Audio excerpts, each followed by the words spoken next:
It's tough to get going and then stop. Yeah, it's funny. It's good that we started like 5 minutes early. I like that. Number 19, Riley Bender. 37, catcher.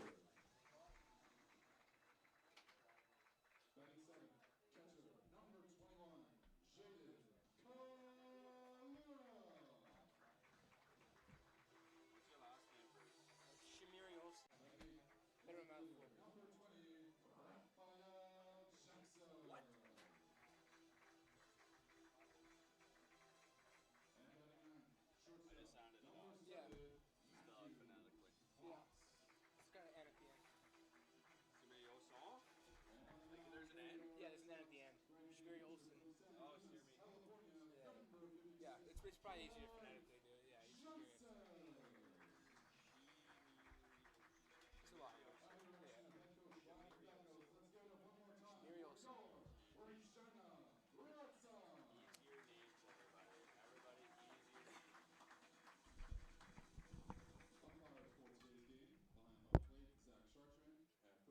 Jurkovitz. And at third, Sean Weatherly. Joining the Red Sox on the field is today's Junior Red Sox, the 11U White-U Broncos, coached by Kyle Lorenz.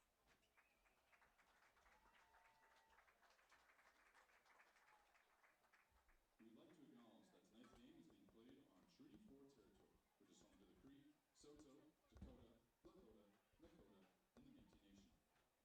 Ladies and gentlemen, at this time, we now ask that you please rise if you're able and move your head well,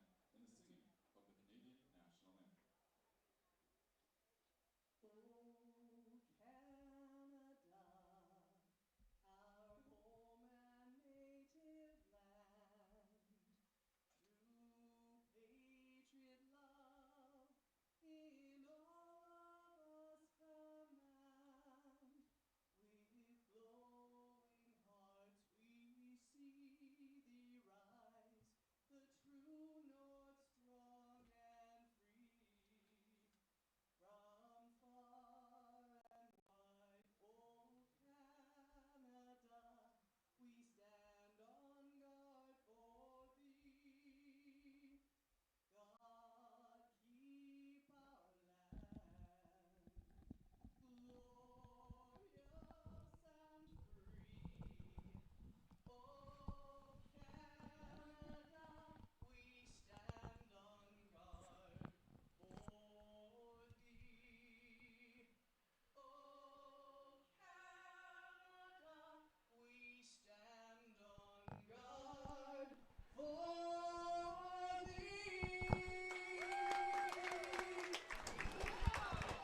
One more time for Denise Farine. It's a Thursday sunny afternoon in the Queen City here in Regina, Saskatchewan, as we welcome you inside the ballpark here at Curry Field. Donovan Mace alongside Bruce Shimmeriosen today as we get our first look at the Energy City Cactus Rats visiting the Regina Red Sox this afternoon. Yeah. The Energy City Cactus Rats, by the way, love the name. They're 6-10 so far. They've played 2 games against East teams, both against Weyburn. They've won 1, lost 1. This is the first time they're in Regina with a new name. And the jerseys are looking sharp, but the Red Sox are looking to put them away tonight. Yeah, I'm sure we'll be talking lots about what's new and hopefully improved for this Energy City team. Of course, relocating from Edmonton to Sherwood Park and now are in Spruce Grove awaiting the building of their brand new stadium. We'll continue to kind of follow that storyline throughout the rest of the evening here, but very good game ahead of us tonight here, Bruce. Absolutely, absolutely. The Red Sox, of course, starting on defense. Starting pitcher is for the Regina Red Sox. Excuse me. Regina starting pitcher is Blake Johnson tonight. Haven't seen a whole lot of him so far this year at Curry Field, so he's looking to make a good impression right now. And leading off for the Energy City Cactus Rats is Ten Shindo, of course, out of Japan. And he's looking to make a good impression tonight for Energy City. And before tonight, and I'm sure Donovan also did not know that a cactus rat is a porcupine.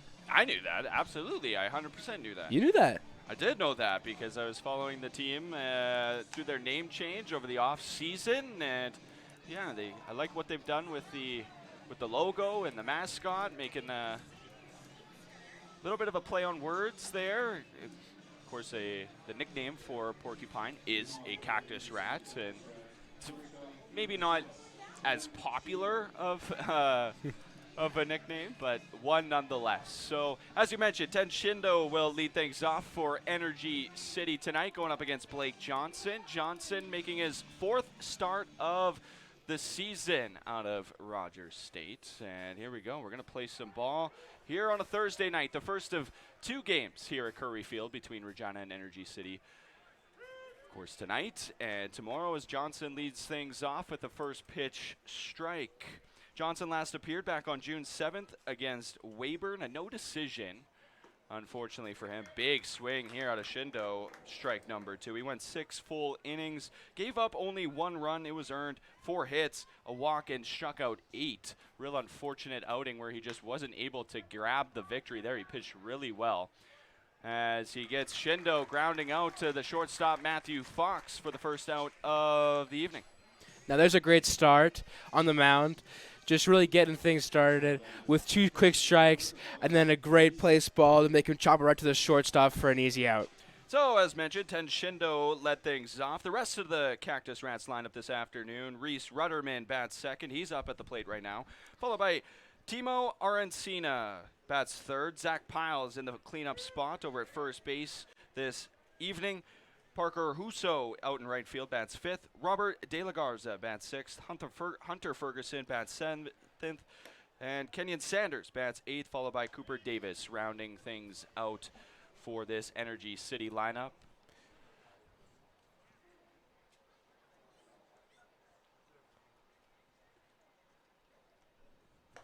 Big swing here, and it's tough to get a look at teams in the West Division because there's only 1 series a year between the East and the West teams. They sometimes are able to mix it up where at least one season a team is, say Energy City is in Regina, whereas next season Regina will be in Spruce Grove.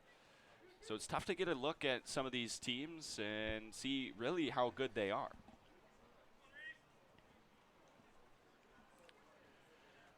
Rudderman locked in a 2-2 count here against Johnson. Pitch here right up the middle. Matthew Fox going after it. He's able to field it on a spin. The throw is in time. What a stellar play by the shortstop, Matthew Fox. Yeah, that's a tremendous play to grab the ball, control your momentum, spin around, and be able to place the ball directly to the first baseman for a great out. That's a nice play from Fox. We've come to get used to the highlight reel plays over at shortstop here in Regina over the last 2 seasons out of Matthew Fox, and he's showing off right there why he's one of the best teams, or one of the best players on this team. Doing it on the defensive side of the ball already this afternoon. Yeah, Fox a valuable asset for the Regina Red Sox, returning for his 2nd season in a row with the Sox. Up now, Timo Aracena in now, and he's taken 2 straight called strikes. He didn't like that last one out of Zach Chartrand, who's behind home plate, calling balls and strike this afternoon. Elmer Jerkovitz over at first base, and Sean Weatherall will be rotating between 2nd and 3rd, and Aracena able to foul that one off to stay alive. We ran out of catchphrases. No pun intended.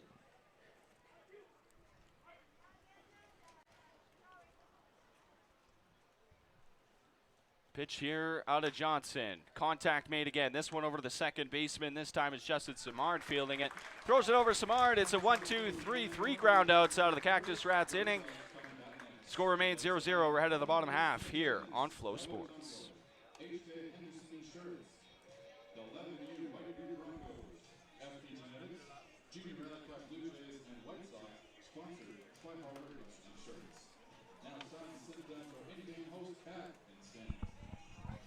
Thanks, Elliot. Are you ready to sport some fresh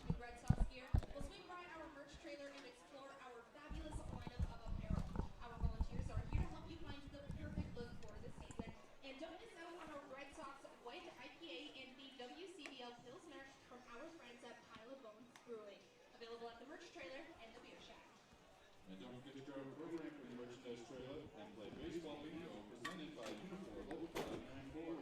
Safety is our business.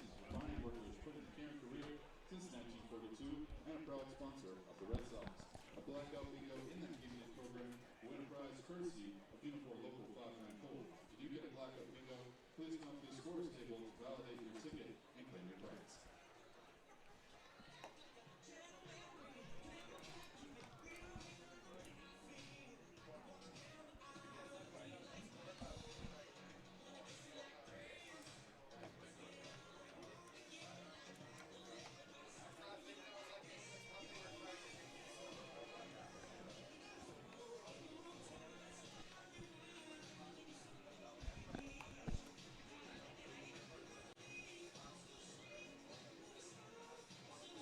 Back inside here at Curry Field, a 1-2-3 top half, and now Regina's hoping to get the jump on these Energy City Cactus Rats in the first meeting of the season between these two teams. On the mound for Energy City is Chris Nino. Yeah, well, let's take a look at that first inning really quickly. A great first inning from Blake Johnson, going 3 up, 3 down. And he got some great help from his infielders there as well, making some solid plays to first base, making sure Energy City can't get a great start. Jordan Tucker will lead things off for Regina, but for Nino, 1-1 on the year in 5 games already this season, but this is his first start. He's got an ERA of 4.15. He does have a save in 8.2 innings pitched as well, so pretty decent so far for the Cactus Rats out of the pen. See how he does on the mound to start things out. He struck out 8 batters, walked 6, gave up 9 hits. Batters hitting .250 off of him to start this season. As Tucker swinging here, grounded to the third baseman, Aracena. Throw is in time, gets Tucker for out number 1. It's a great throw across the field from the third baseman to get it all the way across. Timo Aracena. So Jordan Tucker led things off. The rest of the Red Sox lineup this afternoon. Justin Samard up now. He'll bat second, followed by Jackson Searing and Jalen Seward, who's in the cleanup spot this evening. Brady By, Riley Bender, the 5-6, and then Jaden Kalura, Raphael Jackson, and Matthew Fox, 7, 8, 9, to round out the Red Sox lineup here on a Thursday night. A beautiful evening. It's about just over 25 degrees Celsius. We had a little bit of a storm scare earlier in the afternoon, but that system fortunately passing Regina, and beautiful night for baseball here. As Samard on the 1-0 count takes one on the outside corner, checks in with home plate umpire Zach Chartrand to figure out where the zone is this evening.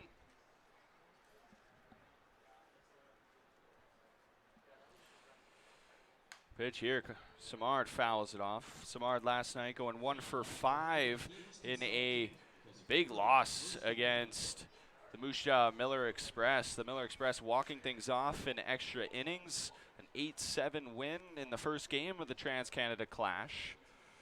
Samard did hit a double. Scored 2 runs as well, but struck out twice. As he makes contact here, popped into left field. Chasing after is Cooper Davis, but instead, Shindo calls him off and makes the grab for out number 2. Yeah, again, solid fielding from both teams to start the game. Good communication from Shindo to make sure there's no collision. And a great start to the inning from Chris Nino, of course, pitching at Fresno Pacific University when he's not up north. And just like that, the Red Sox have 2 outs. Yeah, last appearance was against Okotoks on June 14th. 2.2 innings pitched where he was handed a losing decision. Only gave up 2 runs, 1 earned, gave up 3 hits, 2 walks, did not strike any of the 14 batters he faced that night. Be interesting to see how the sophomore does this evening. Again, getting the start, maybe a bullpen night for Energy City. See how Jordan Blundell works the rotation as Jackson Searing in now. Took first pitch ball. Second one was called a strike, and then he takes another ball there. Up ahead, 2-1 in the count.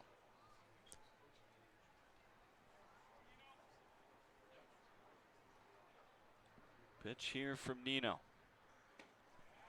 Great little off-speed pitch. Gets Searing ahead of it. Strike number 2. Jackson Searing, of course, the fan favorite here at Curry Field, back for another season with the Regina Red Sox. Good start to the season so far for Searing. Takes the ball high. Coming in only his 7th game so far since from LSU Shreveport. Again, was a part of that undefeated NAIA World Series team.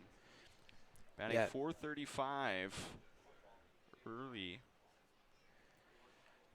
Makes contact here. Diving catch by Aracena. Throw over to first is offline. So Searing will reach, and I bet you that will be a base hit after a real amazing play to even knock that down at third. Man, Aracena making a huge athletic play to reach himself out there and grab that ball. Unfortunately, he just couldn't pinpoint the throw, and it goes a little high over the first baseman's head, and the Sox get a man on. Just the 8th hit of 2025 out of Jackson Searing, but he's been on base a ton, drawing 8 walks already. And he is 4 for 5 stolen bases, so active on the base pads is Searing as Jalen Seward comes up and takes the first pitch high and in.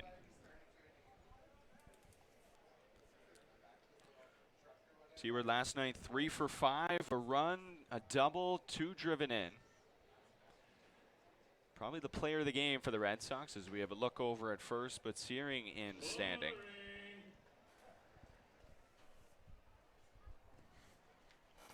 The Red Sox last night were able to take a lead in the 10th inning, but then gave it up in the bottom half to lose in walk-off fashion. Another look over as Nino tries to keep Jackson tight to the bag. Yeah, Searing is known to run in this league, so lots of pitchers want to make sure he's not going to go anywhere. Still a 1-0 count to Jalen Seward. There goes Searing, the throw offline, and called strike as well at the plate, but a stolen base for Jackson Searing. Yep, Great jump. just as you were just saying, stole a base, as he does. Very signature move for Jackson Searing, and now the Sox have a man on second. 5th stolen base of the season for Searing in just 7 games now.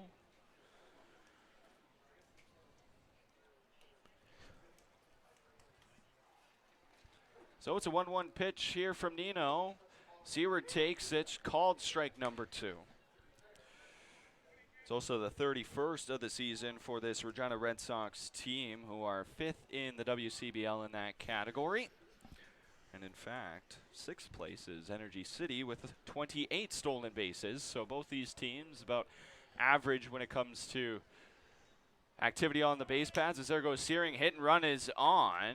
Able to field it is Aracena around the base runner Searing, and he makes the throw in time for out number 3. So the Red Sox strand a runner here on a base hit. Score remains 0-0. We'll be right back on Flow Sports.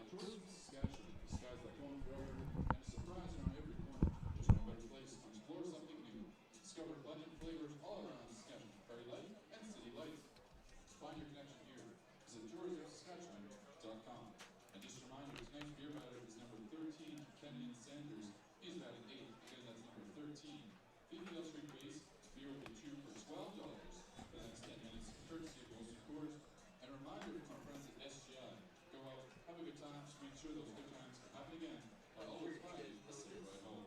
If you need a ride home, call First Choice Designated Driver. No, not on the run to third. No. No, he made contact.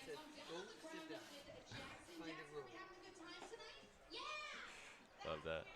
But he was at the bag before the guy even fielded the ball. Banners at the back of the field, okay? So I spied with my little eye a sponsor banner that is red. Goodness Fitness. Good Life Fitness, that is correct. Jackson's going home with the Regina Red Sox prize pack. Let's give him a big round of applause.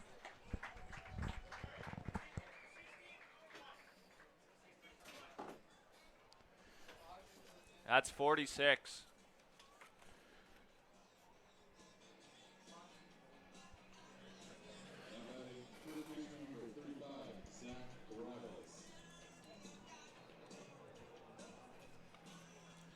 Top of the second inning here is the Energy City Cactus Rats in Regina to face the Red Sox. Score remains 0-0. You haven't missed much if you're just tuning in. First pitch swing and popped foul, and onto the Red Sox bullpen to the right of us. Zach Piles, Parker Huso, and Robert De La Garza, the due up for Energy City. Bruce, you've been to a few games this year. What have you noticed so far out of particularly the Red Sox pitching staff so far? As this one's hit high and hard into right. That one's going to go off the wall. Searing playing it on a couple hops. Running to second is Piles. Close play over there, but the throw just a little offline, and it's a leadoff double here for Zach Piles. Well, that's a great chop to hit it far into right field. It could have gone. It could have gone if the wind conditions were a little different here. Of course, the wind blowing to the left. But talking about the pitching staff, I believe the Red Sox have a very good pitching room, of course, with names like Xander DeSayer, Vittorio Jacobucci, Colton Anderson. They've been doing a good job so far this season, not giving up that many runs, and playing very well at Curry Field.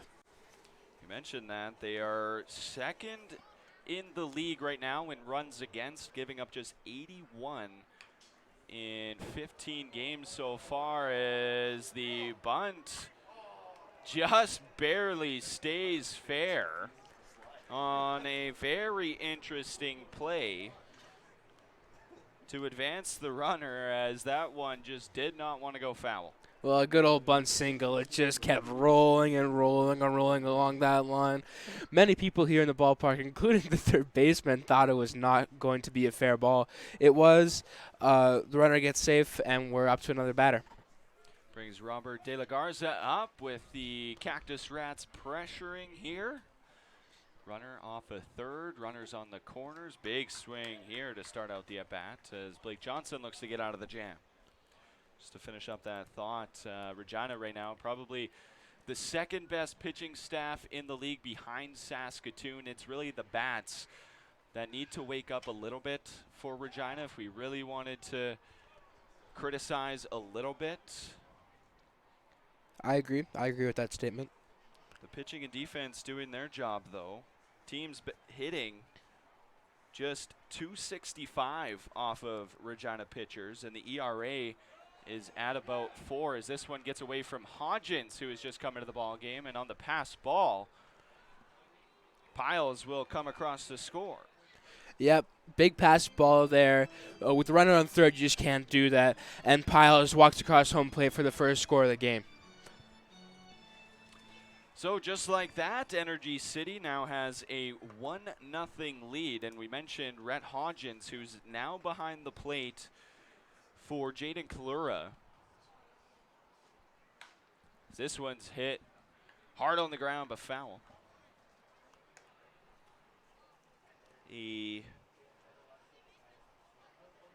weird kind of substitution. Obviously, Kalura didn't feel something was right in the first, so he comes out of the ball game. Wish we had a better update than that. But a 1-2 count here for Blake Johnson. And he gets De La Garza swinging, first strikeout of the night for the tall righty. Yeah, another great pitch. Got the batter swinging. We've seen a lot of that so far in the first little bit of this game from Johnson, getting a lot of guys to swing.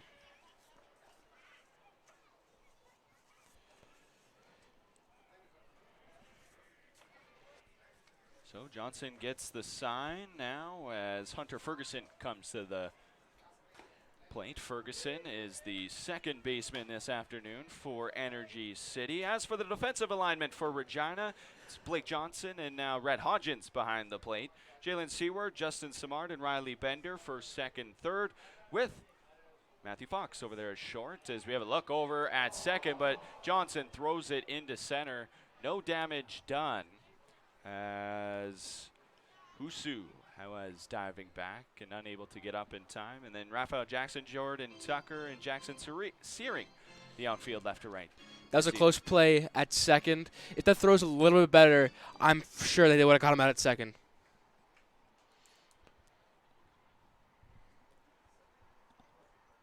So still an 0-1 count here to Hunter Ferguson. Hard hit ball, another grounder, fielded by Matthew Fox. Over to Seward in time, out number 2. Again, more solid play from Matthew Fox. He's got 3 outs so far, thrown by him to first base. But the Red Sox have to be careful here, as Energy City has a runner on third looking to score. It is Kenyon Sanders coming up to the plate. He did not play last night, but he did play on Tuesday against Weyburn, where he went 0 for 4 with 2 strikeouts, hoping to kind of change that stat line a little bit, is Sanders, I'm sure. Takes a first pitch ball. That's a good start. Work a walk or find a way to get on base any way you can. Yeah, Energy City is going to want as many men on as possible to keep racking up the score. Both these teams coming off of losses. Last night, Weyburn losing 18-7 in Weyburn. A game which it was 9-7 heading into the the bottom of the 8th inning.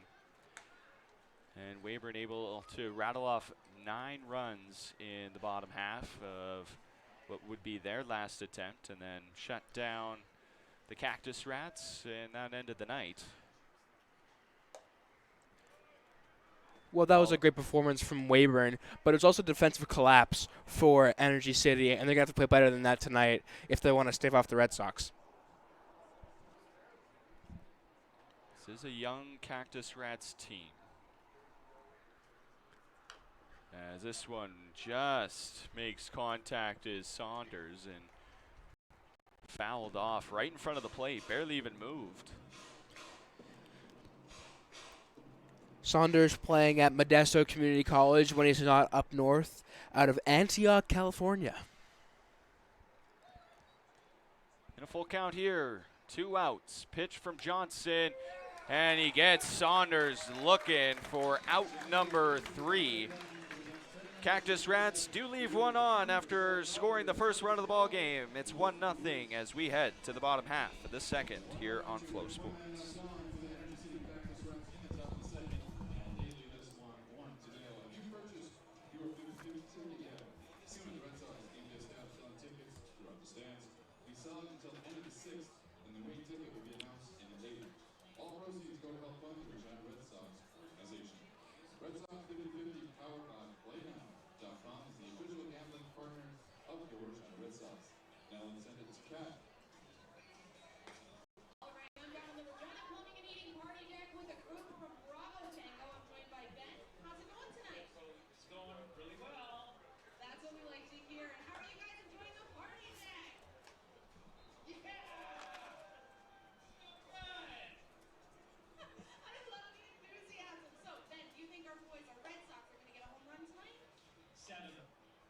Whoa.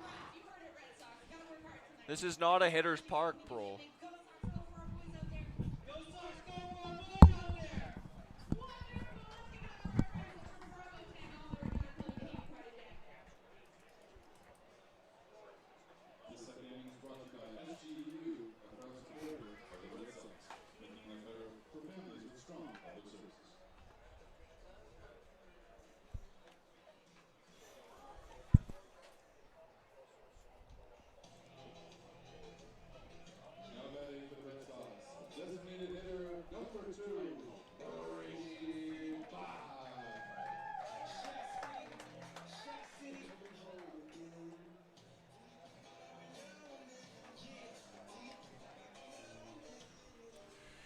Thanks for staying with us here on FloCollege Baseball. Brady by the DH tonight for Regina, stepping in. First pitch of the bottom of the second is a called strike. Brady by right now.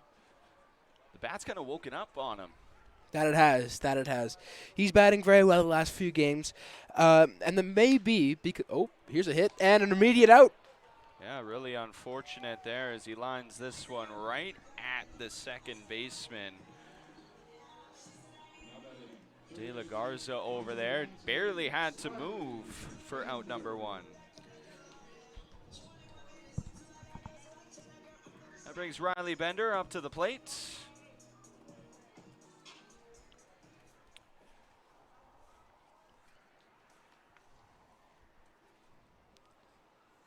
Bender in the last couple of weeks as well has had his bat heat up as this one's swirling, and then he pops it up to the second baseman this time for out number 2. So 2 quick outs here for Chris Nino.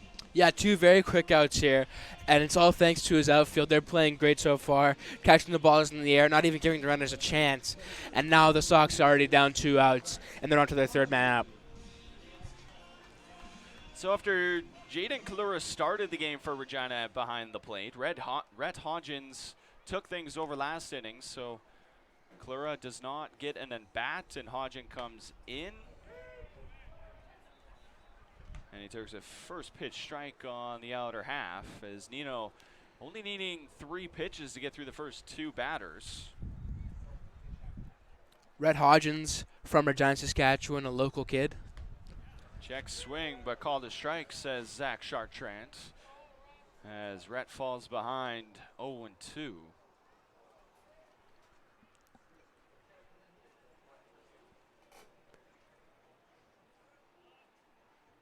Pitch from Nino. Well outside as he kind of wastes one. Setup pitch, I'm sure.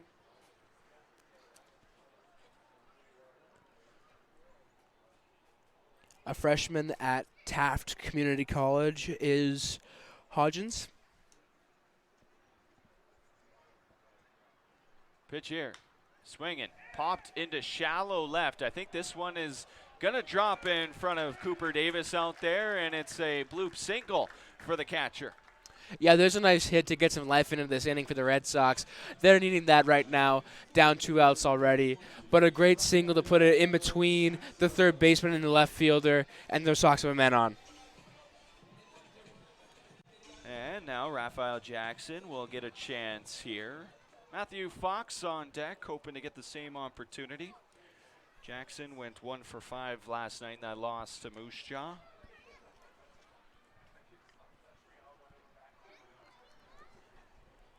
As we call time here. So we have a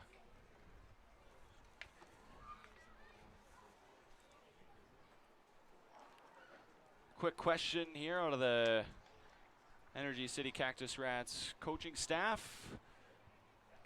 Gets the explanation and we play on.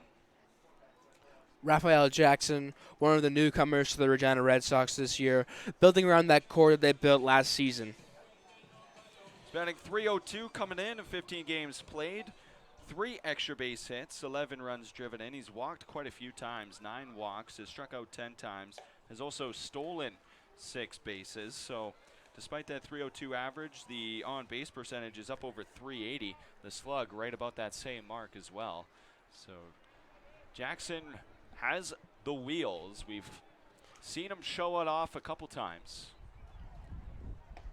Big swing here, and evens the count at 1 for Chris Nino. Yeah, he can really get on base. He's a fast runner, as we've seen so far this year out of him. And the Sox already have a man on. 1-1 pitch out of Nino as Jackson fouls it off.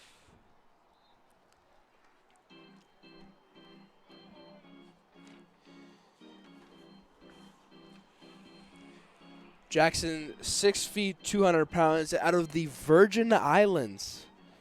He was talking to Ryan Pathakos about Jackson just before the start of the season. He plays on the men's national team for the Virgin Islands, who were taking a stab at a World Baseball Classic appearance, but this one popped into right field. Parker Husu underneath it, makes the grab easily. Regina leaves another runner on. Score remains 1-0 for Energy City. They'll come back to the plate here, top of the 3rd, upcoming after the break. Thinking about buying a new air conditioning system? Call the pros at Regina Plumbing and Heating to go for your install. All right. I'm in the stands with Bryce, and we're going to play the 5-second rule game. But first, I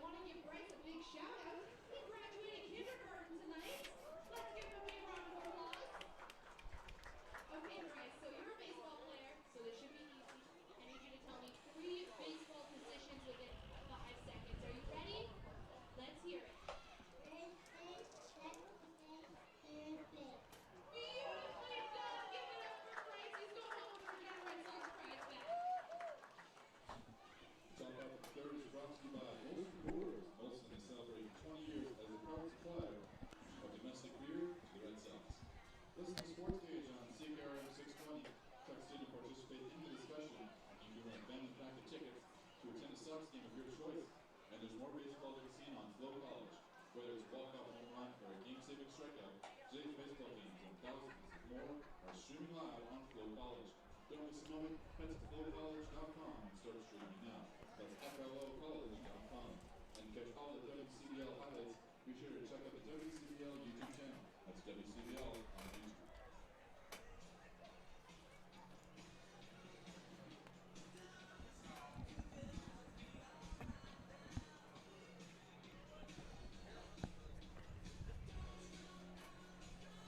Now batting left fielder number 16, Cooper Davis.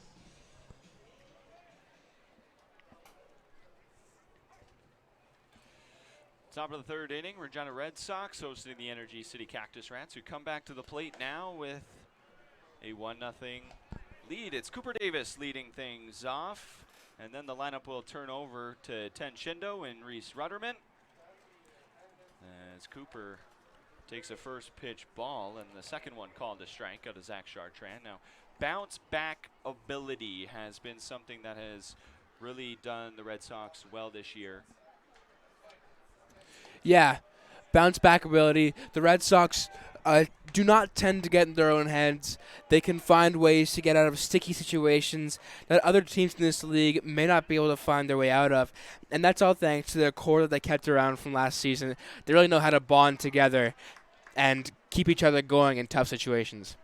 Well, as we mentioned, Regina losing to Moose Jaw last night. In games following a loss, the Red Sox are 4-1. And they've lost back-to-back games just one time.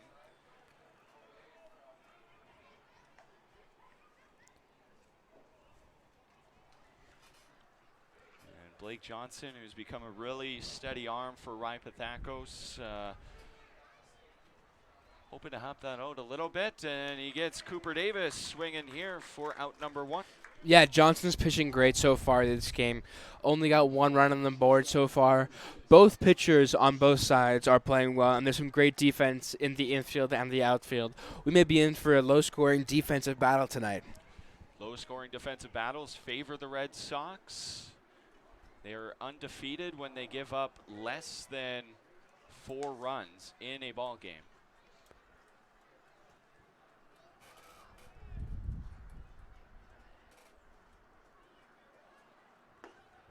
Which I mentioned, the bats haven't really come across the score a whole ton, but they haven't needed to because the pitching staff has been so good. Exactly.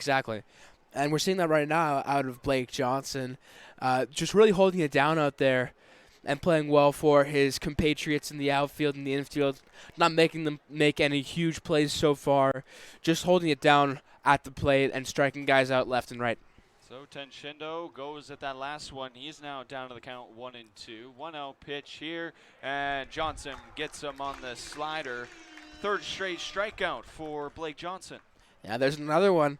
He's rattling them off right now. He's getting into a groove. He's playing great. Energy City needs to get something here. Now for the Cactus Rats, a little bit of a different story, and they are 6-10. For games following a loss for the Cactus Rats, only 3-6, and they had a 5-game losing streak at one time this season. They actually just came off of that last week. That was between June 4th and 8th. Now what's kind of been a struggle for them too is they're not playing any home games. They are playing games as the home team, but not playing any games because their new stadium not built yet. So they've been going to places like Okotoks and Sylvan Lake, playing against those teams as the home team. Well, I'm sure it'll be a beautiful ballpark when it's built. And here's a hit to the shortstop, and he'll make it in time. Matthew Fox plays it on a couple hops, throws it over, and after the Cactus Rats put up a run in the second, it's another 1-2-3 inning out of Blake Johnson. Score remains 1-0 here as we head to the bottom half on Flow Sports. The jackpot is growing all summer long and wraps up on September 4th. Don't miss your shot at a massive win. Bingo number is brought to you by Unifor, the local 5 County Board. Safety is our business. Refining workers put in care and career since 1942. If you're playing along in your game day programs, you should have the following numbers checked off. 3, 4, 5, 6, 9, 11, 12, 15, 17, 18, 24, and Streaming Blackout Bingo in your game day programs. Please copy the score status so we validate your program and get you your prize.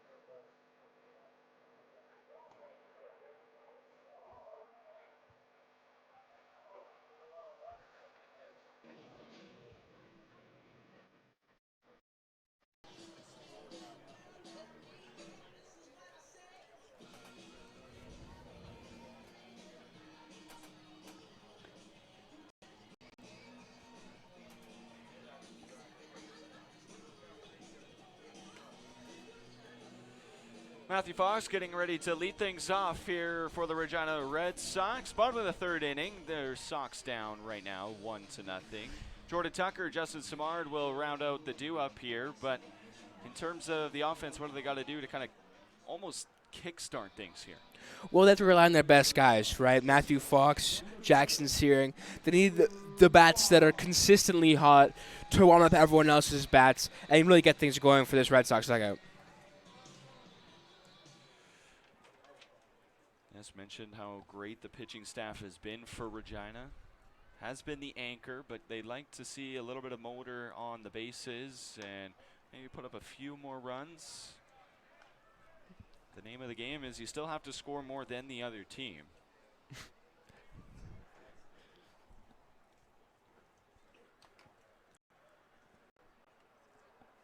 Pitch here from Nino is a little high. Called the ball out of Zach Chartrand. Fox last night going 0 for 3, struck out twice, was also hit by a pitch.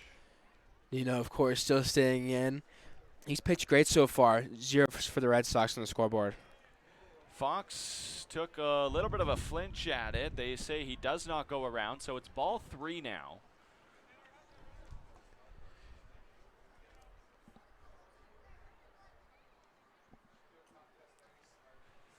Pitch here as Fox takes that one all the way. Fastball right down the middle for strike number 1 for Fox. Just 4 walks, and he's struck out 19 times. So the ratio there maybe a little bit uneven, lopsided, and I'm sure Fox wants that to be a little bit better. And he takes the walk here, able to work a really good at-bat to get on base to lead things off.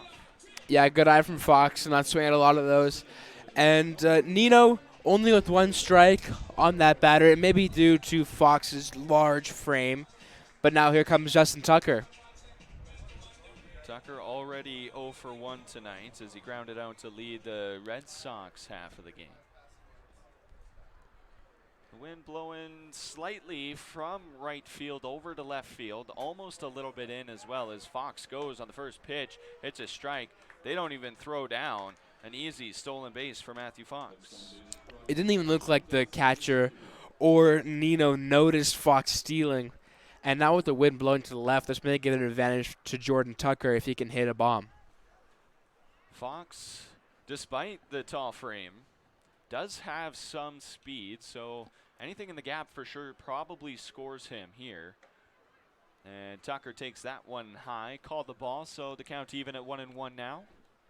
Yeah, you notice when Searing is not on base, the pitchers, including Chris Nino, are less likely to throw to cut the man off because Searing is just so likely to steal. And you don't see a whole lot of stealing out of many other players on the Red Sox that often. Sinker here out of Nino falls low and into Tucker, so the count moves to 2-1 for Tucker. He's 0 for 1 tonight, but he's 17th in the league in average of qualified hitters at 365 coming into tonight. That's a very good average for Jordan Tucker. And 6 extra base hits. A part of that, 11 runs driven in out of the leadoff spot. Very serviceable as he hits this one high and hard to left field. Chasing after it is Davis. Looking up at the wall. It bounces. Fox is going to come around. They'll hold up Tucker at second. And now the game is tied after the RBI double from Jordan Tucker. Absolutely huge chop here from Jordan Tucker. It was very close to going over, but it gets Fox around to home. And again, that wind, it's blowing directly to the way that Jordan Tucker's hitting, and that may have helped to guide it even further to fall in that gap, and the Sox on the board. So they're able to even things up as we have a little conversation here, a little mound visit to kind of reset the starter. This has been Nino's shakiest inning yet. Of course, He's walking been the first working man. really efficiently, even through now 10 batters, only needing 36 pitches, rather. Of course, he walked the first man, and the second man was a huge double. He'll be looking to improve here on the third man. Leadoff walks are dangerous across all levels in baseball. I know the stat for the major leagues because I heard it once and I memorized it forever. Leadoff walks come around to score more than a third of the time. And the Red Sox putting that stat to good use tonight to tie the ball game at 1. Justin Simard in 0 for 1 with a flyout, takes a first pitch strike. That was a great first pitch there from Nino. Had a little bit of curve to it and got inside the zone.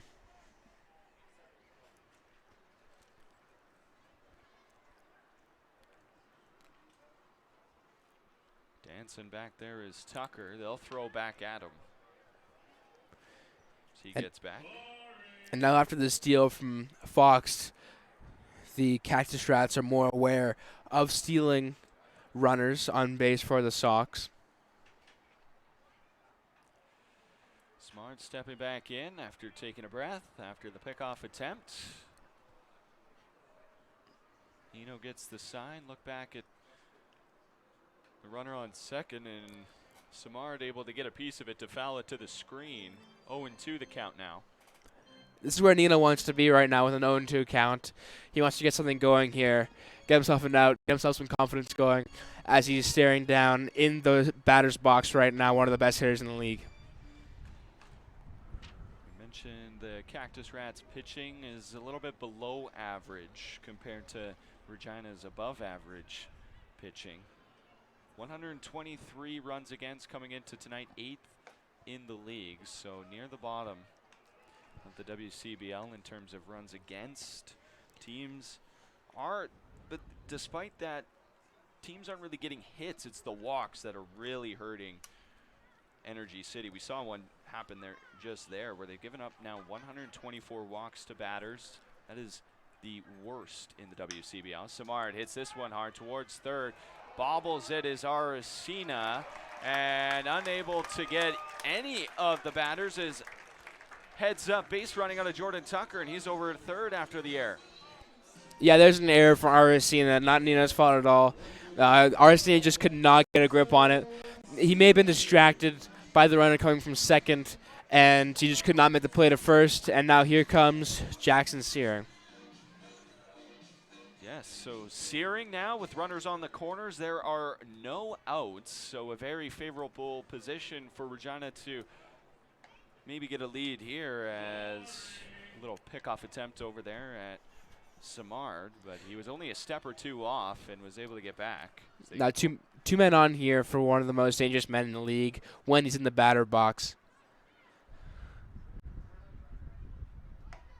Pitch here high and away to Jackson Searing to start things off.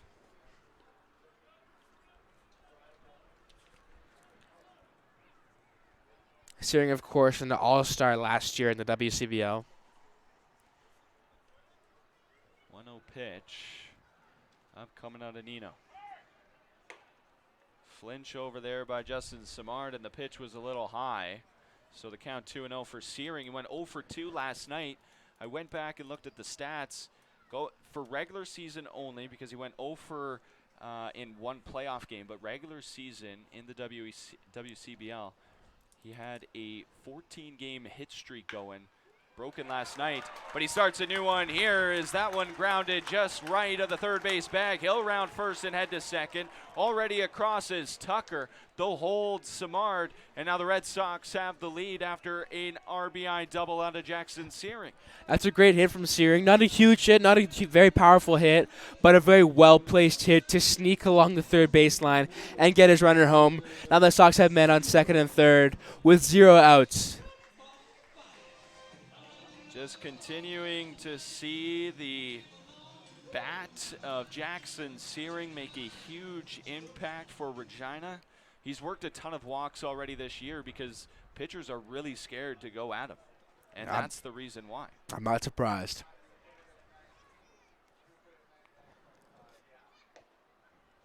So Chris Nino now 2 runners in scoring position for Jalen Seward, who takes a first pitch strike on the breaking ball on the inside part of the plate.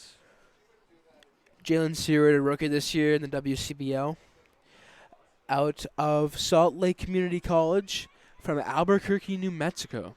Fouls this one back, and he's had a stellar start to the season as well. This is 6th game. He already has grounded out tonight, but .435 average coming into today.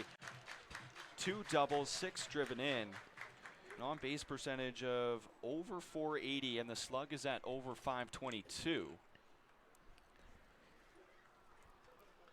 Down 0-2 here as he makes contact. This one is playable. Shallow right center for De La Garza, and he drops the ball. They'll call it safe, and the umpires will come together here, double check. But man, another error out of these Cactus Rats allows one to score. Yeah, I was about to say, if this passes from the umpires, that's 2 errors this inning for the Cactus Rats, and that's an error by Robert De La Garza out of Baylor University, a very high-level college there, but another error for the Cactus Rats. And again, the Sox have 2 men on what should have been an easy out, and the Sox still have 0 men out. 1 walk, 2 hits, 2 errors, no outs for Brady Bye. He's first pitch swing. This one's popped. Foul territory left of third, and Aracena able to kind of just put a little Band-Aid on a big cut, and it's the first out here, finally. Well, again, you talk about that bounce-back mentality for the Regina Red Sox. Down 1-0 early on in the game in the second inning, and they don't even let it bother them, and now they're up 3-1 at the bottom of the third. They do have 1 comeback victory as a week ago against Weyburn. Wasn't like it was a huge comeback victory, kind of similar to tonight where they gave up the first run. Runners going, first pitch, throw over to third. Not in time. It's a double steal for the runners on the bases. Now, Jackson Searing, who was stealing third there, made a huge dive. He was already falling about 7-8 feet away from the plate and really just slid in there. That was a great dive. Allows Jalen Seward to get a stolen base as well behind the fast runner. So now 2 runners in scoring position for Riley Bender. Bender popped up to the second baseman first attempt tonight. This one high and in. Count now 2-0 to Bender. Bender hit a hard grand slam on Sunday afternoon to really solidify a victory for Regina, their last win back on Sunday. That he did. That was a beautiful chop to deep left center. Got 4 men around. After 2 pitches high and in, Nino goes low and away, and it's still a ball, so the count 3-0.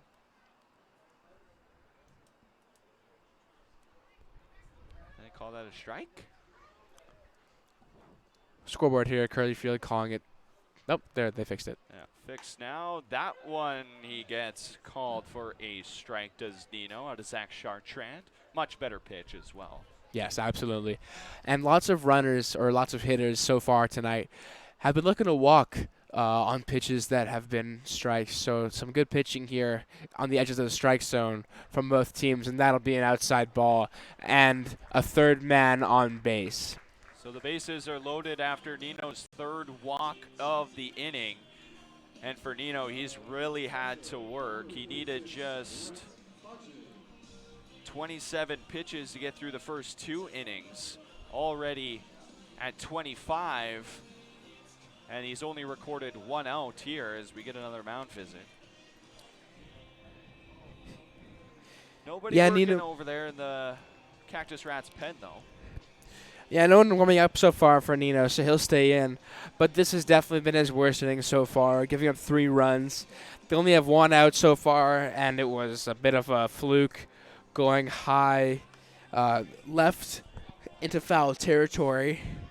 But you got to think that the Cactus Rats are going to start warming someone up here. But it's a busy week for the Cactus Rats, who it started on Tuesday night, but a 6-game road trip through Saskatchewan. Played Weyburn the last 2. We'll play Regina tonight and tomorrow, and then head up to Saskatoon for the weekend. So maybe don't want to burn through too many arms. As Hodgins shows bunt, the squeeze is on, and it's popped foul back to the screen. Well, this is a beautiful province to be having a road trip through, you know. There's a whole lot of great baseball teams here. Lots of great baseball being played, of course, Weyburn, Regina, and the new Saskatoon Berries.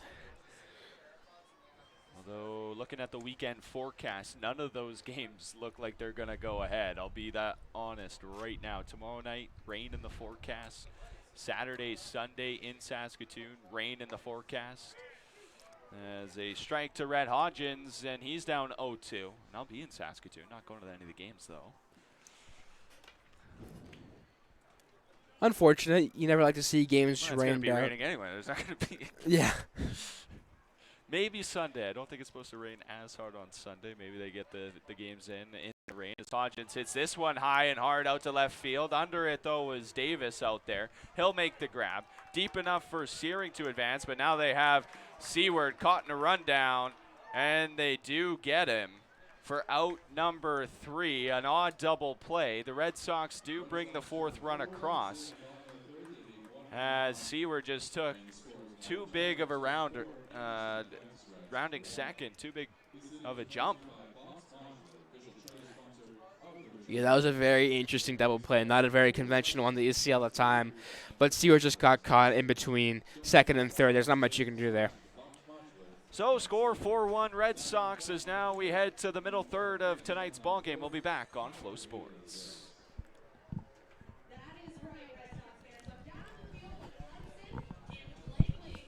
What was that? 7, 6, 4, 5. Hey, you had 7, 6, 4, 5 on that? Look at me go.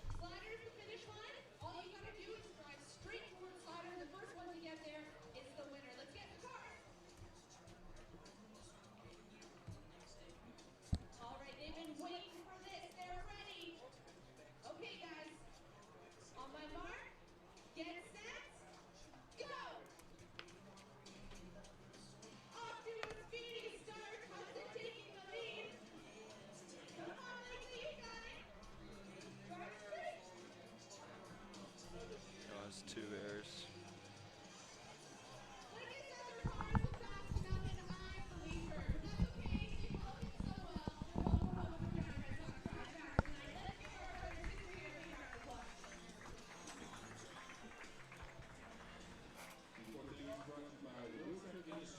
Your Saskatchewan hydraulic specialist with 24-hour on-call service and sports.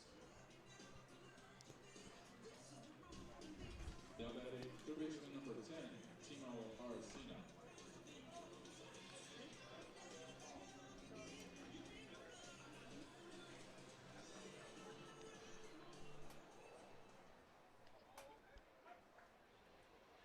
Cactus Rats bringing the 3, 4, 5 hitters to the plate as the meat of this lineup will lead things off for Energy City. And they were ahead 1-0, but now behind 4-1. First pitch strike to Timo Arcina. to lead things off. Yeah, leading things off here is Timo Aracena. One of the guilty parties on one of the errors last inning, which led to the Red Sox scoring 4 runs. Of course, that error he had on third base, and he fouls one off here for an 0-2 count. The errors have been detrimental to Energy City, tied for 7th. They had 2 in that last inning. They had 31, so now 33 on the year. In contrast, Regina has just 16 errors, averaging less than an error per game is Regina. Yeah, impressive, very clean baseball so far for the Regina Red Sox, keeping it simple and keeping it efficient. 1 and 2, now 2 and 2 to the best hitter of this Cactus Rats offense, Aracena, the senior out of Embry-Riddle University, 11th in the league in average, despite Energy City's kind of tough go of things. On that last pitch right there, you saw another passed ball or a drop from Hodgins. He's had 2 of those so far, and that could have been costly if there had been men on base, so he needs to get that glove shirt up. Aracena grounded out to start his evening at the plate. Pitch here goes down swinging. Another strikeout out of Blake Johnson. Again, great pitching so far from Johnson. He's throwing some great balls down the plate, getting a lot of men to swing, and really proving himself so far in this already stacked, deep, great pitching core for the Regina Red Sox.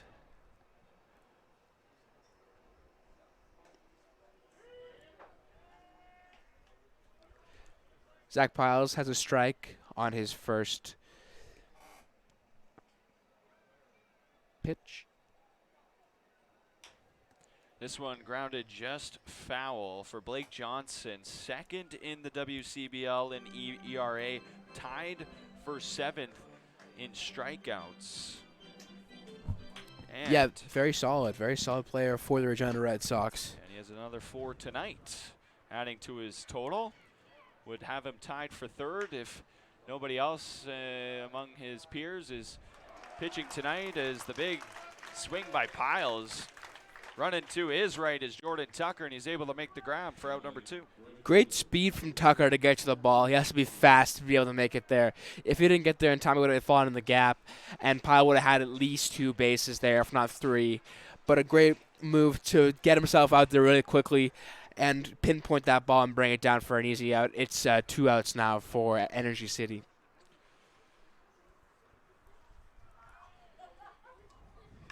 Is this one first pitch swinging is Parker Husu. Under it is Raphael Jackson. 2 straight 1, 2, 3 innings as Johnson's gotten the last 9 batters out. We'll head to the bottom of the 4th inning here on Flow Sports.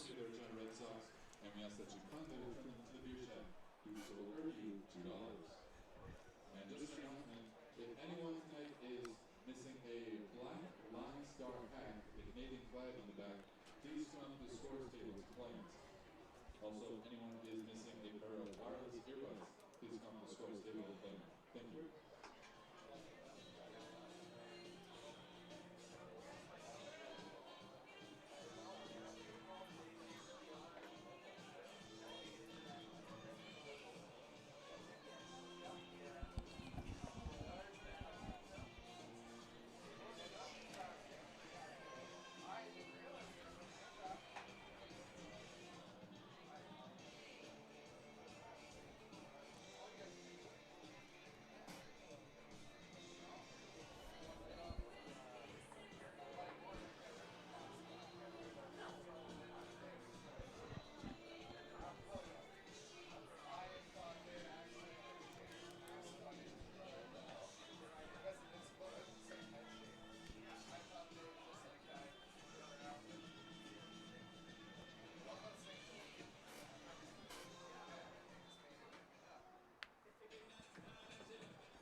keep rolling through this one here at Curry Field as we're now in the bottom of the 4th inning. Red Sox holding on to a 4-1 lead, looking to extend it here as they come back to the plate. Raphael Jackson, the left fielder, first pitch swinging, fouls it out of play. And to our left, Yeah, in that last inning for the Regina Red Sox, their defense looked spectacular, catching a lot of balls in the air, making some great plays out in the outfield, and now they're back to the plate to try and rack up some more runs. Chris Nino moving along, had a very hard inning of work here as Jackson drives that one into right field, but Parker Husu able to get under it and makes the grab just in front of the warning track in deep right. Yeah, Jackson something on that one. Very close to the warning track. Huso there to make the play. And again, the wind blown to the left. If that was going to the right, that one could have been gone. We've had a lot of close home runs tonight. And now Matthew Fox steps up to the plate. We've now seen 2 straight flyouts to right field out of Raphael Jackson, who's been really driving the ball out there, at least tonight. Pulling it, however, the left-handed batters. This one, first pitch swinging is Matthew Fox, and it just gets over the screen and just in front as that one landed in the garbage can behind home plate. I mean, I'm sure he wasn't trying to do it. That was pretty great. Call that one a brown ace in the disc golf world if you throw one into a garbage can. Everyone gets free beer on a garbage can hit. Yes, I like that rule. I could get behind that. Bruce, you're speaking my language. It's a 1-1 count here. Matthew Fox reached on a walk, which led off a big 3rd inning for Regina. Takes a pitch in there for strike number 2. 1-2 the count, and he worked a really good at bat. The count was full. Took a really good pitch for the last, which was called a ball, and we have a conversation here between Zach Chartrand and Jordan Blundell. Just got tossed from this ball game, and now he's going to try and get his money's worth here with Zach Chartrand. He's going to have a big, long discussion here. And talking about energy so real quick, as they have this discussion at home plate, they still have no one warming up in the bullpen, so they're still rocking with Chris Nino. That may be a good move on this big, long road trip to Saskatchewan that they're having. But Nino playing through the first 4 innings. As Blundell now starting to hear it from the Curry Field faithful, which is kind of interesting that that's the pitch that he started yelling on because it was called a strike. Yeah, I'm shocked. And now he's really letting the umpire have it, and he is not getting out of here soon. He's going to drag this on for as long as he can. And I won't be surprised if he walks all the way to the far exit to get out of here. And he's still going. Blundell really getting his money's worth here. On a strike. Interesting to know and be a fly on the shoulder of Sean Wetherill and hear what he was saying. And so things will continue. Matthew Fox down in the count, 1-2. That is one of the first, if not the first, ejection we've had all year at Curry Field. It's the first I've seen of the season. And maybe just trying to fire up his team as well, try to get something going. As the scorer now talking with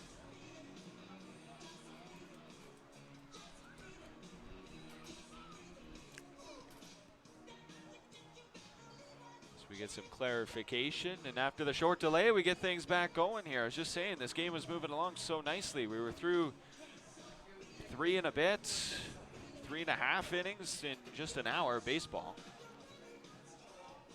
Almost halfway through this game, and things were looking to be going quickly. And Fox now, after the long delay, goes down swinging. I'm really not sure what the coach for Energy City was mad about. I mean, it was a call to strike on the ball that he was ejected on, and now he's packing his stuff and getting out of here. That is what is so odd to me. That is the most odd part of that entire situation. Maybe it was just too foul of a chirp. And now Jordan Tucker, and he's 1 for 2 tonight. An RBI double back in the third, which drove in Matthew Fox to score Regina's first run of the ball game. Takes a first pitch slider. Really good pitch out of Nino. In for a strike. He's swinging here. This one popped high and into shallow center. Under it is Kenyon Sanders who makes the grab. Out number 3, so 3 up, 3 down for Energy City. Score remains 4-1. We'll take a short break here on Flow Sports. Brought to you by Starlight Dental, the official dental office of the Red Sox. Full game to the park is $25 per person. Groups of 25 or more get a game ticket, to a voucher, and a chance to cheer on the Red Sox together. Perfect for team outing, office groups, or family fun. Guy called a strike and he's yelling at him. Like, that didn't make any sense to me. Oh, did it? Like, you got your strike on the next pitch. Shut up. Three facts, and one of them is a lie. You have to tell me which one the lie is. Are you ready? Okay, so first fact. First fact, the Red Sox won the WCBL title in 2011 and 2012. Second fact, the Red Sox won the 19... Sorry, Red Sox lost last night. And the third fact, the Red Sox franchise was founded in 1913. So which one of those is a lie? That is correct. Let's give it up for her. Ladies, go home with your Red Sox brass back.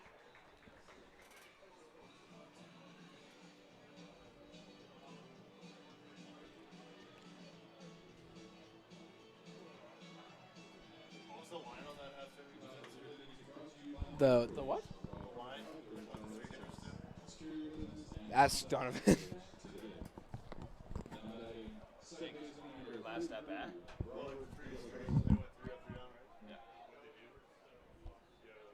Fly out, strike out flat. Back here, top of the 5th inning now as we get close to halfway through this ball game. Red Sox well out in front here, 4-1. We have some clarification on the ejection now. Apparently, 39 would just not stop talking, and that was enough for Chartrand to throw him out. And we were saying, like, even if he didn't like the pitch before the called strike, is now the Curry Field faithful giving it to Zach Chartrand after not getting the called strike on that pitch.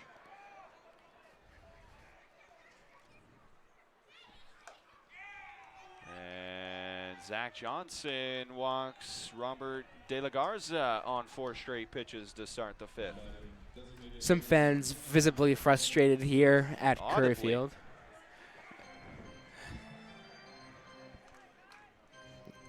And the Energy City bench being very vocal now, cheering on their team. I was going to say for Blundell, just if he didn't like the pitch before the called strike, he got the called strike he was looking for, and you would think that would be enough. I just don't know what there would be to talk about and get mad at on that pitch. It was a strike.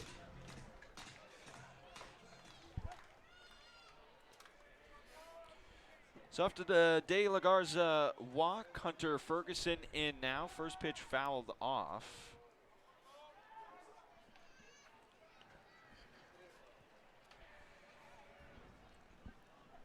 Steps back in after Johnson stepped off.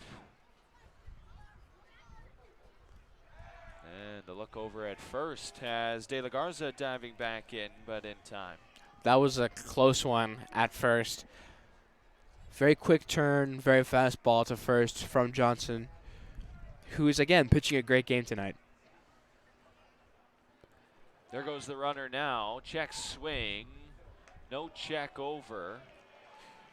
And it's a stolen base for De La Garza, and the count is even at 1. So the walk turns into a double for De La Garza on the stolen base. Ferguson at the plate, 5'9", 200 pounds, out of Knoxville, Tennessee. Plays at the University of Pikeville. Hasn't played since June 7th. Just 5 games so far this season. This is 6th. He's 1 for 10, and he got his hit in the last game that he played. So a tough little average. He has walked twice. 0 for 1 tonight. And there's a good pitch out of Johnson as he works to refine the strike zone as Zach Chartrand. And to me, it just seems that the zone has shifted a little bit. Yeah, it very well may have after the encounter that we had last inning. This one popped way up, chasing after his Hodgins, but he'll let it go, and it drops foul and out of play, back towards the concession.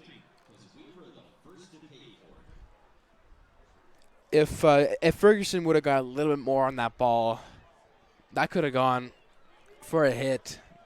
It was a solid swing, just caught the edge of it. 2-2 count to Ferguson. Johnson, this will be his 60th pitch of the ball game, and it is just outside, says Zach Chartrand, moves the count to full. Chartrand again hearing it from the Curry Field faithful.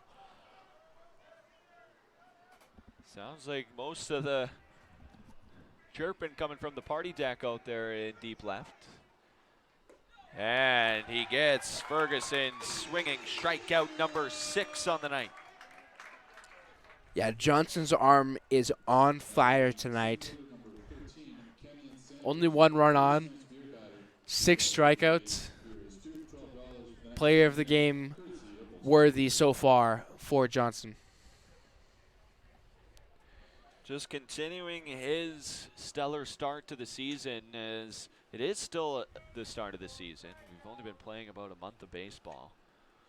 Feels early here in the season as we still got a couple months to go here. Love it. I love WCBL baseball. 56 game season. Many short weeks so far for the Cactus Rats. 5 games in a row and 5 games lost in a row, as you were talking about earlier. There goes the runner on this pitch. Throw by Hodgins, not in time. Another stolen base for De La Garza, this one of third. Yeah, De La Garza was going the whole way. He may have even started going before the pitch was thrown. He was committed to getting to third, and now the Energy City Cactus Rats have a runner in prime scoring position. For De La Garza, he was the first Cactus Rats base runner since back in the 2nd inning when Parker Husu reached base on a single. There's a good pitch out of Johnson for strike number 1. And now Johnson has set down 9 of the last 10 batters. Hoping to get Sanders here. Strike number 2, another big swing out of the center fielder.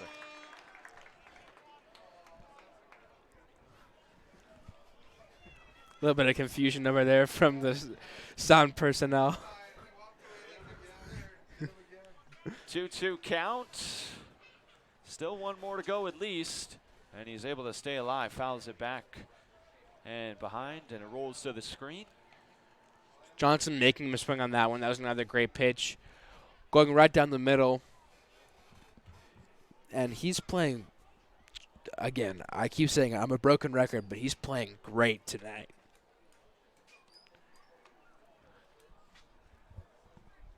Payoff pitch once again. He gets Sanders looking there.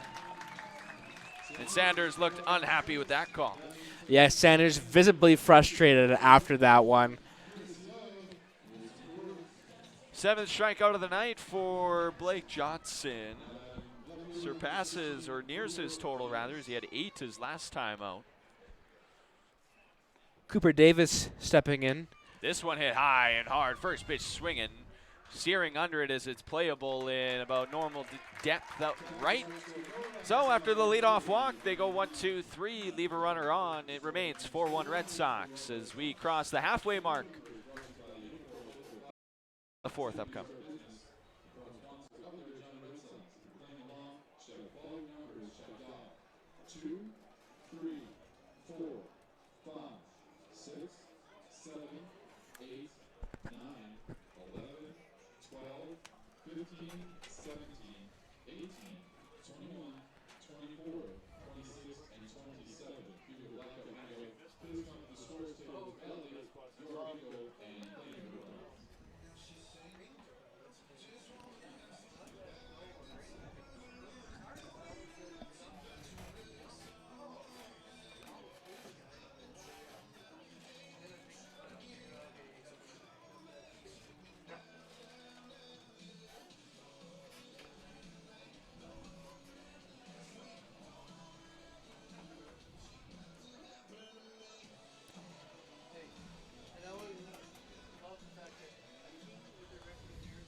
Justin Simard stepping into that right-handed batter's box here as we return to Curry Field. Bottom of the fifth inning here as we cross halfway here in Regina. And he takes the first pitch strike. Can't really ask for a better night here. Weekday game as the summer draws ever closer, Bruce. It is beautiful out here tonight. And again, we look at the Energy City Cactus Rats bullpen. Still no one warming up over there. So they still have faith in Chris Nino. And they may roll with him for the rest of the night if they want to keep the rest of their arms fresh. Nino, 63 pitches to get through the first four. Hoping to get through the fifth here. He is a guy who can go deep into ball games. We mentioned off the top of this one, no starts so far for Energy City, but he did make 10 starts with the Modesto Junior College Pirates last season. Went 5-2 and 45 2/3 innings pitched at an ERA of just over 7, a whip of 1.6, and struck out 44 batters as well. Yeah, very reliable on the mound. Samard making contact. This one's pushed into the right center field gap. Chasing after it is Sanders, but Husu calls him off for out number one.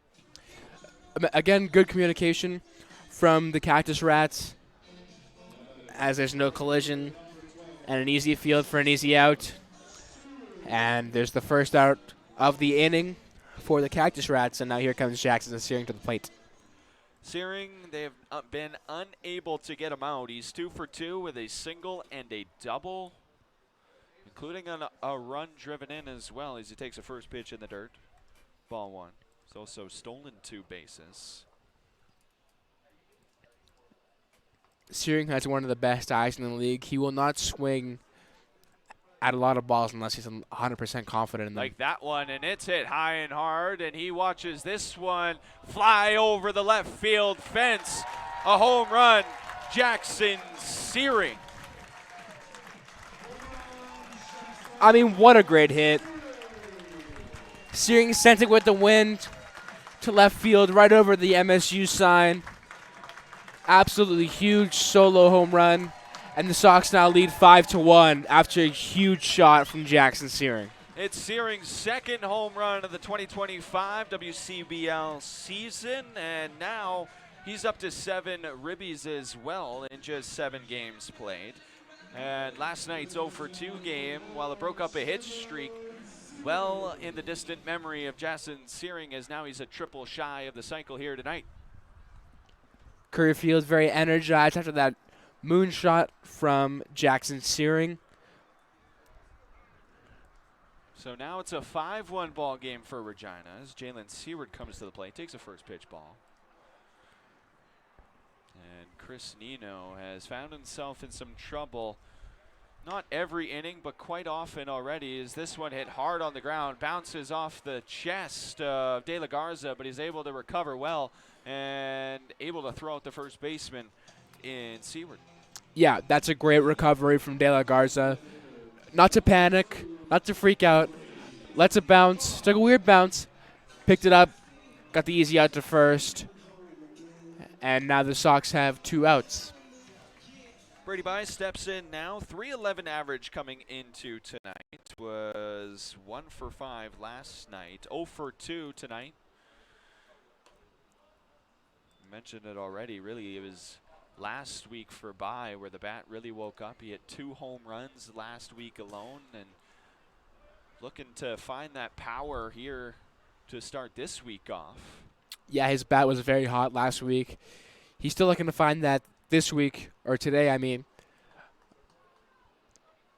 Ahead, 0 for 2 so far. Yeah, ahead 2-0 in this count as well. And as for Regina, 5 straight home games as they'll play Energy City tonight and tomorrow. And then Sylvan Lake will come to town Saturday, Sunday. And then a couple days off, and next Tuesday, the Saskatoon Berries come to town for a home and home.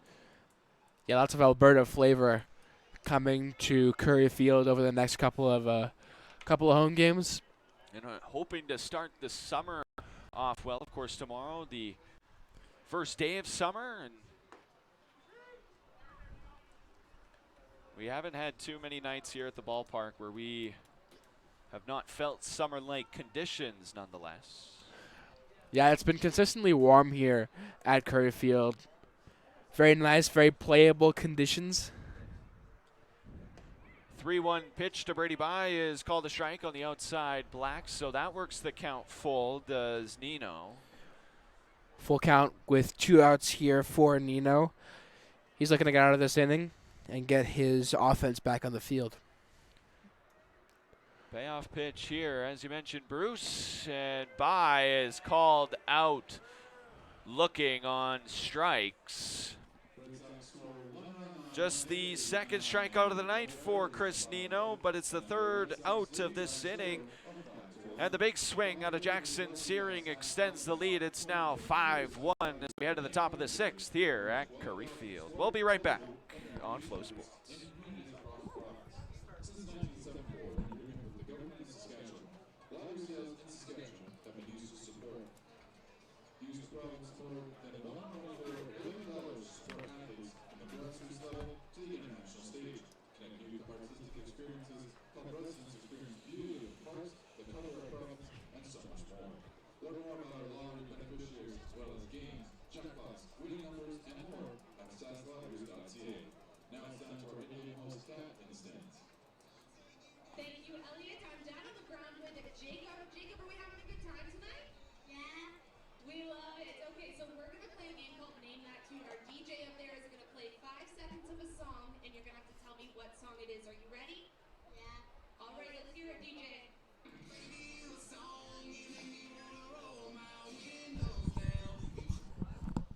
Okay, Jacob, what's that song? Cruise. That is Cruise by Florida Georgia Line. Jacob got it right. Let's give everybody down here. I wouldn't have known that. The Regina Red Sox prize back.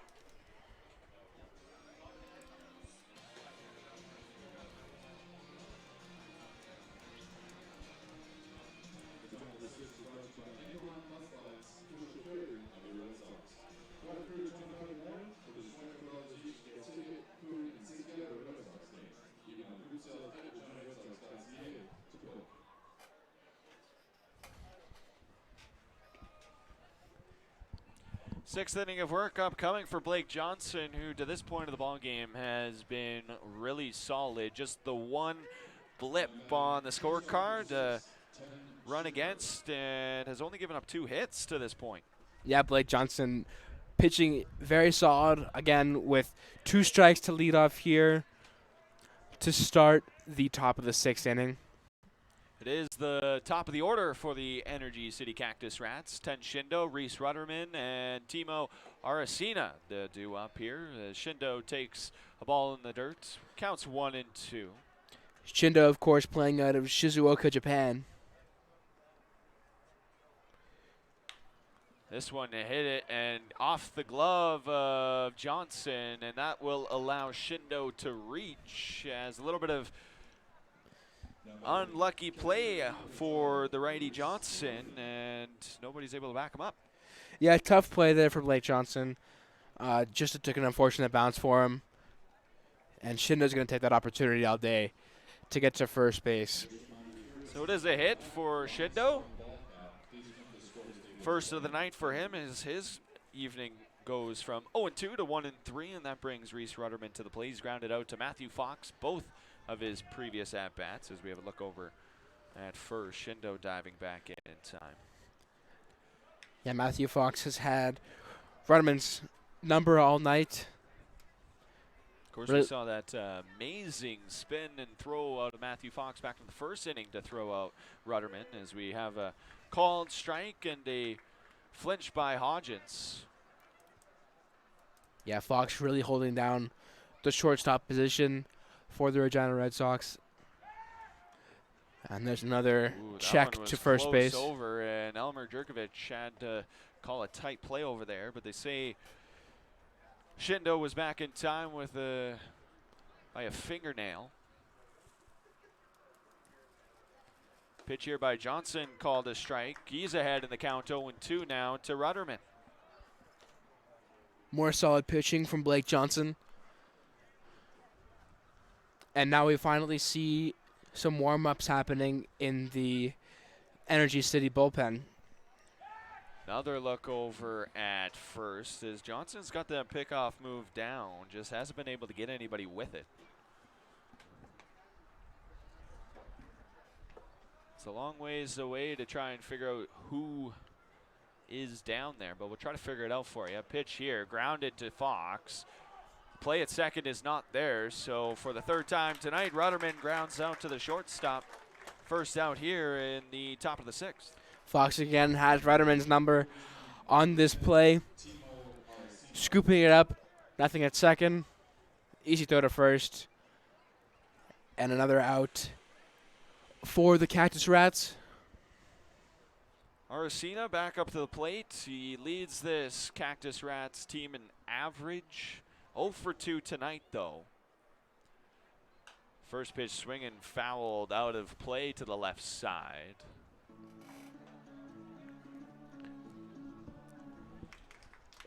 That pitcher in the Cactus Rats bullpen just kind of tossing right now. The warm-up is not heavy yet.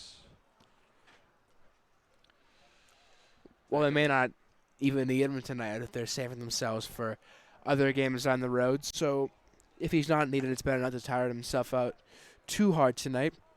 Just trying to get the arm moving.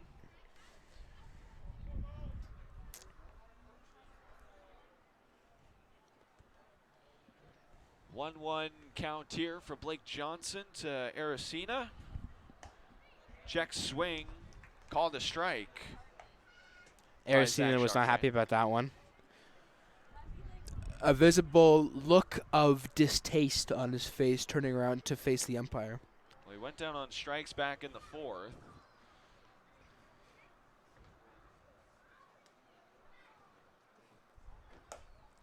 Call the ball here, moves the count to 2-2. I wouldn't say the strike zone this evening has been overly consistent for either side. I agree. I think it's been moving around a bit. As the night goes on, it'll go left to right, up and down. Not one to give too much grief to umpires, though, as this one is blooped over the head of Matthew Fox. It is carrying, but it drops in front of Raphael Jackson. That's going to bring Shindo to the plate as the Cactus Rats are able to draw a little closer. The score now 5-2 on the RBI double from Aracena. Well, that's a huge hit and a huge run for the Cactus Rats to get themselves back in this game, down from a 4-run deficit to a 3-run deficit, and that's much more manageable for Energy City going into the top of the 6th here. Just a great piece of hitting as well out of Timo Aracena. You see why this player has really soared to the top of this Cactus Rats offense. Really deserves that middle position. This is his 2nd season with the former Edmonton Prospects. Last year batted .296. This year batting almost .400. Very impressive numbers. This one's hit hard and into left center by Piles. That'll find the gap as well. Playing on a couple hops is Jordan Tucker. They'll throw it in as Aracena comes in now in 2 straight doubles. And now the score is cut in half from 5-1. Now it's only 2 at 5-3. Now that's another great hit into the gap between Johnson and Seward. Jackson and Tucker out Jackson there. Tucker, excuse me. So we have a conversation now. Ryan Pathakos is going to make a call to the bullpen as that spells the night for Blake Johnson. Will, well, maybe not, as Ryan Pathakos checked in. I was watching the guy in the pen start running in, and I saw it too. Rye obviously asked his pitcher a question, asked him how he's doing. He said, "I'm good, let me finish it out here." That would have been number 48 in Page coming in to pitch tonight if Johnson couldn't finish. But 2 runs here, 2 quick runs for the Energy City Cactus Rats, and that deficit is much smaller than it was at the start of this inning. Well, the game feels a little different now as well. As Regina had a 4-run lead, now it's just 2. As Johnson with a really nice slider on the outside part catches the edge of the plate for strike number 1. I mentioned the 4-run mark for Regina, whether it's been scoring runs or giving up runs, has kind of been the magic number for Regina. This one's inside. Husu's feet having to dance a little bit out of the way.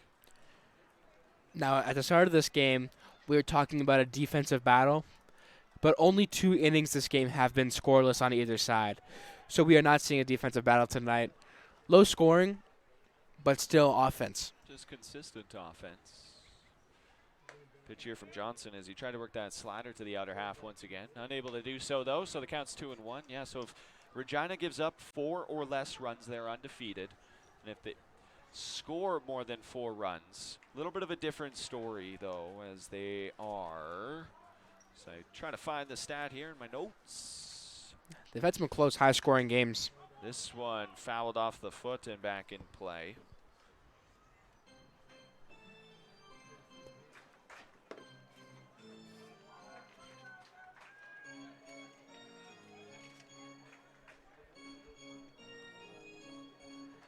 Can't find it, so I guess I'm not going to say it.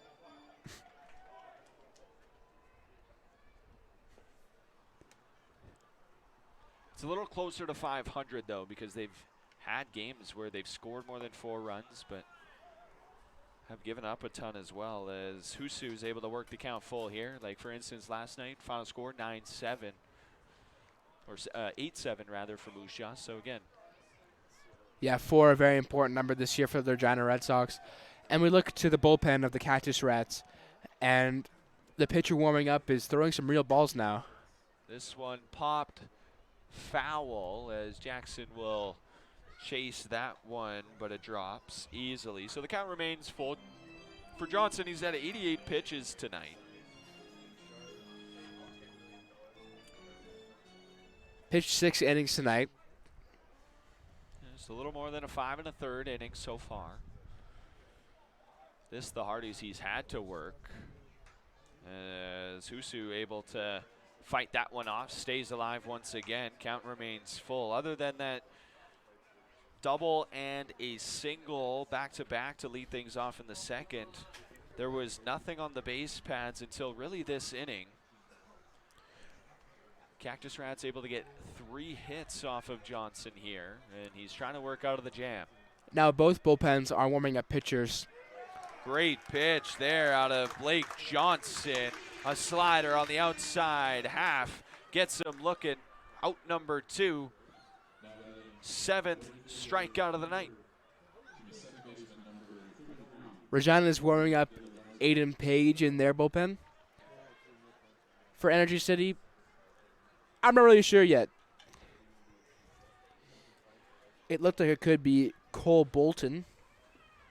So now Johnson 1 pitch away from getting out of this one, and then, oh no, Matthew Fox just booted that one. That'll be an error charged for sure. That is a rare error from Matthew Fox. As you've seen tonight, he's been holding it down, but that one just gets away from him.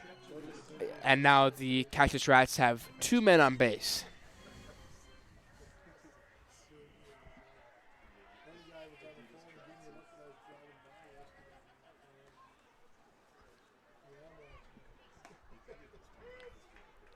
First pitch a called strike to number 29, Hunter Ferguson. So, but still, despite the runner reaching, Johnson just 1 pitch away from leaving this ball game in line for the win. Doesn't get the called strike there, so the count even at 1.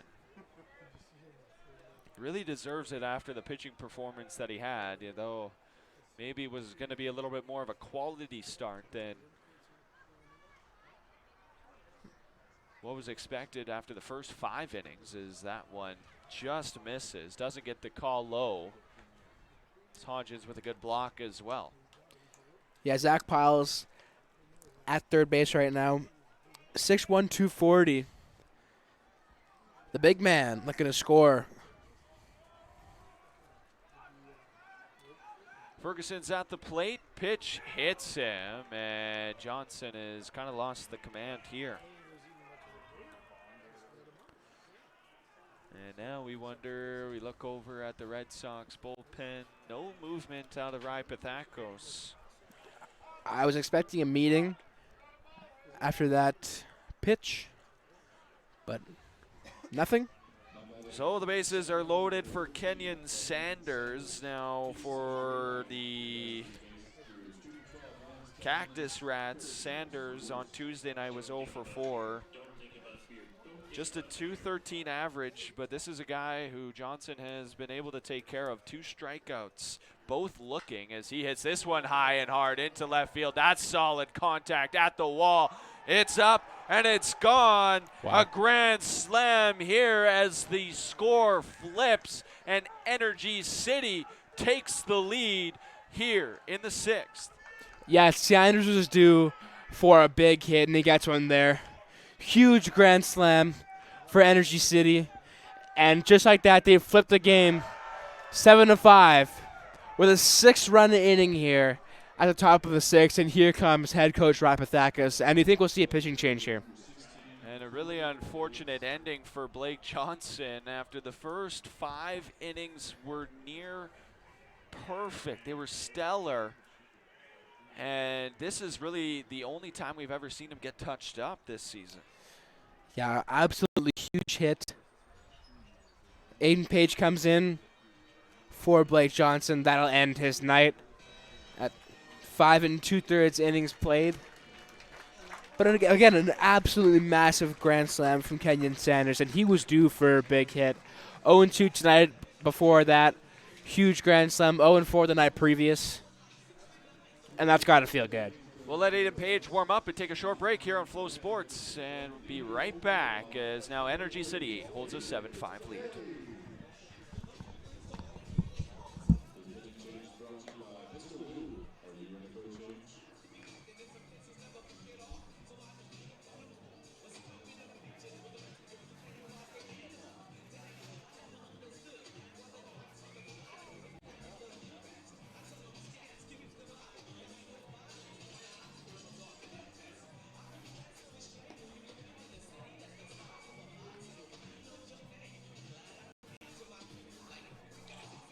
Only 2 earned, though. That error really hurt him.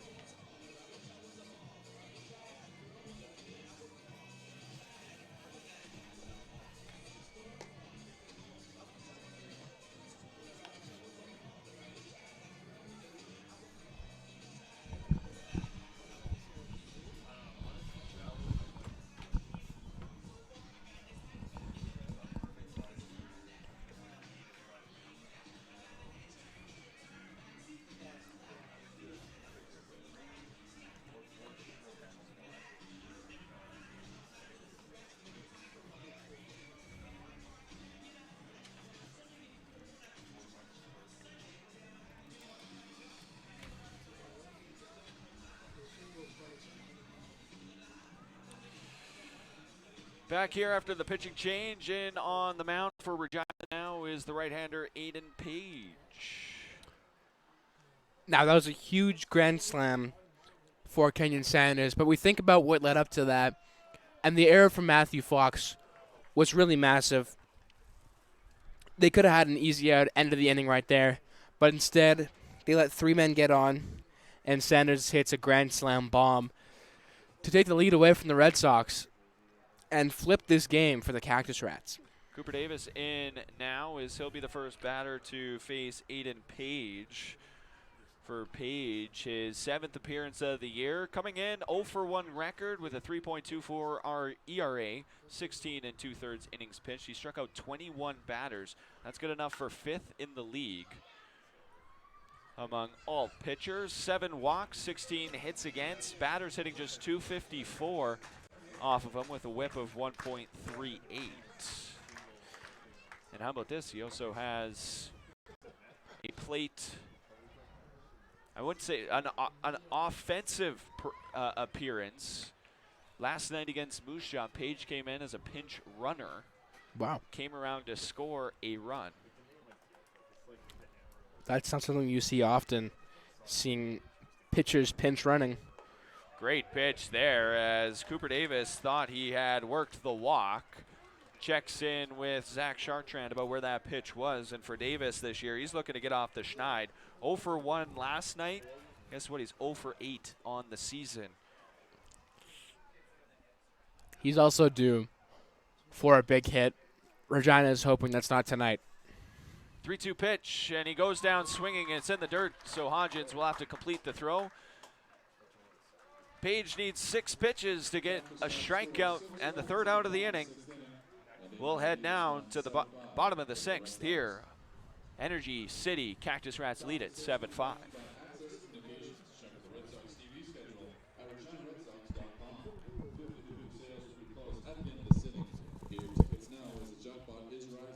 The winning ticket will be announced in inning number 8, powered by Play Now. Caught up with the WCBL excitement? Stay in the game at FloCollege. Stream all the baseball action live and on demand after the game ends. Visit FloCollege.com to keep up with your favorite teams. That's FloCollege.com.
Bottom of the 6th inning here, and a very different ball game now than what Chris Nino was in when he left the mound at the end of the 5th. He now has the lead. Yeah, well, you talk about a momentum shift here. For the Cactus Rats, they needed a big play. They were down a considerable amount going into the top of the 6th. And they absolutely flipped the momentum, scoring 6 runs and a grand slam in that inning, flipping the game and giving them the lead, 7-5. But the Red Sox not out of this one yet. Still have 4 opportunities to get 2 runs, and they'll start things off with Riley Bender, and he takes a first pitch ball outside, 1-0 the count. Bender, Rhett Hodgins, and Raphael Jackson the due up here. Just the bottom of the 6th inning as this one trudges on. Good pitch, though, out of Nino for strike number 1. Bender's bat has been solid all season for the Sox. Named player of the game before the game here for the Regina Red Sox. That was for his performance on Sunday.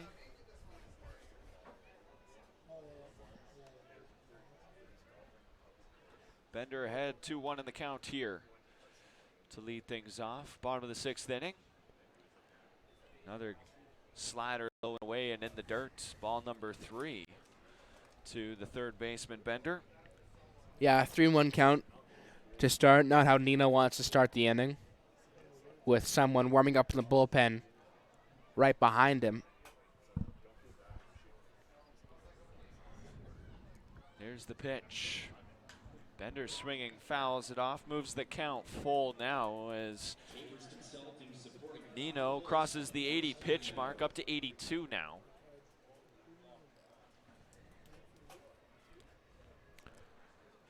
Looks like Aiden Moss is warming up for the Cactus Rats, lefty, out of Charlottetown, PEI. Oh, as this one gets well away from Nino and hits Riley Bender in the back. So on the full count, Bender will take his base on the hit by pitch.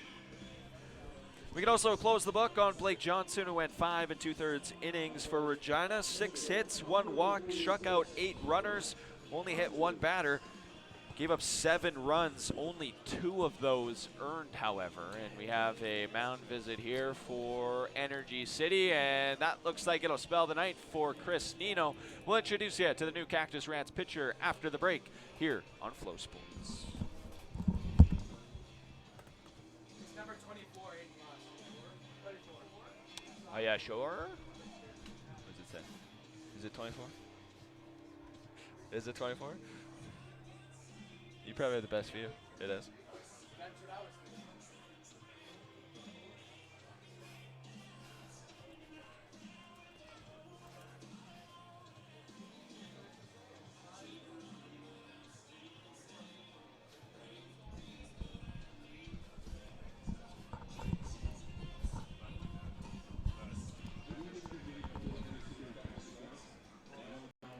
From Charlottetown, PEI, left-handed pitcher number 24, Aiden Moss.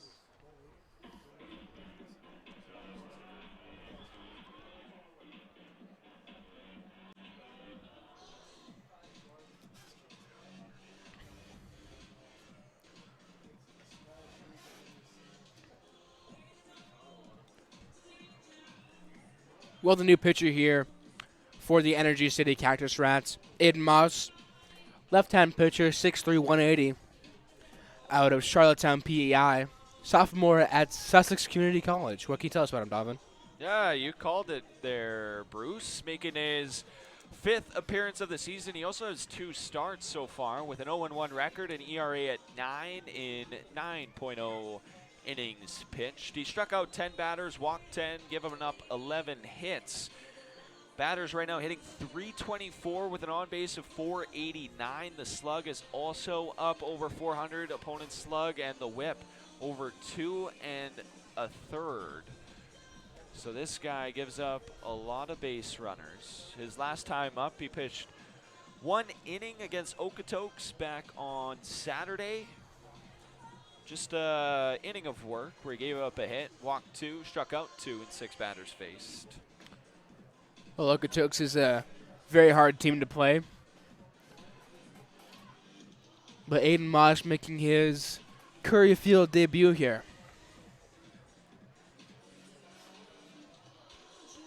Book not quite closed on Chris Nino, who's still responsible for Riley Bender over at first, but he did strike out 5 batters, gave up 5 hits, walked 2. Sorry, struck out 2 batters. Yeah, I said that. Gave up 5 hits, walked 2. Also hit a batter. Currently Overall, not a bad game for Nino. No, I thought he was solid all night. Really, that 3rd inning started by an error similar to Energy City's rally this last. So it's a lefty in as Red Hodgins now takes a first pitch strike from Moss. Yeah, good way to start things off here for Aiden Moss. Quick strike to get things started. Hodgins 1 for 1 tonight with a single and a sacked fly. Takes this one in the dirt. Good block out of Rudderman to keep Bender at first. For Moss, you mentioned the sophomore at Sussex Community College. Made 11 appearances for the Skylanders last year with a 2-1 record on 3 starts. Also had a save. 40 innings pitched, an ERA of 3.15. The whip just over 1. Struck out 35 batters as well. However, the ERA. He plays at Sussex with fellow Cactus Rats pitcher Sebastian Minizer. Also had a complete game worked in there. Doesn't get the call there on the 0-2 pitch. 2-2 count now for Hoskins. Thank you for the correction there. Must have missed one. And they'll look over and have Bender stepping back on the first base bag. Well in time.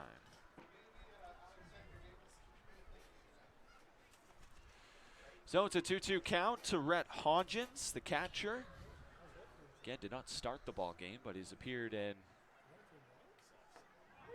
Oh, and Zach Chartrand says that slider caught the outside corner for a strikeout to start things off for the lefty Moss. That's a good start for Moss to start his section of the game. A quick, easy strikeout.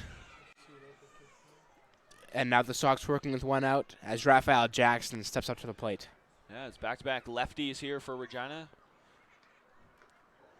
Only a couple lefties in the lineup, or on the roster in general, so to have back-to-back lefties, very rare, and a chance for the matchup, the favorable matchup here for Energy City. Well, we have some Raphael southpaw Jackson. action right now, as the pitcher and the batter are both lefties. Pitch here from Moss. Jackson able to lay off that one, but called a strike, says Zach Chartrand. We've seen some really good contact out of Jackson so far tonight, but 2 flyouts out to right field. Yeah, 2 big hits to right field, just short of the wall, just short of the warning track. But he's put them in the same area, and Yeah, there's well, another strike. Also catches the zone, and Jackson doesn't think so, and he tells Zach Chartrand why, but he steps in, down 1-2 in this count. Yeah, a lot of players tonight not very happy with some of the calls being made. Pickoff move back over to first as Bender walking back.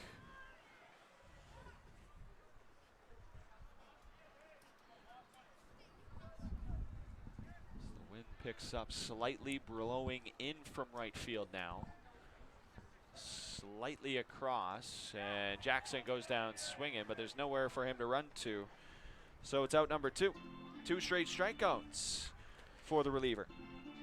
Yeah, you can't ask for a better start here for Aiden Moss. Oh, never mind. It'll be a foul ball. Ooh, he Barely tipped it. didn't hear the bat make contact with the ball. As this one's hit hard on Jackson, takes advantage of the extra lifeline, and Bender will round second and head to third. They'll hold him up as Jackson has a double here, and there's 2 runners in scoring position now. Well, there's a big turnaround. We were just talking about how good of a start it would have been for Aiden Moss if that would have been a strikeout. But Jackson got a piece of it with his bat. Not a very audible piece, but he did get a piece, and he takes advantage of his extra life, and he sends one into the left field gap.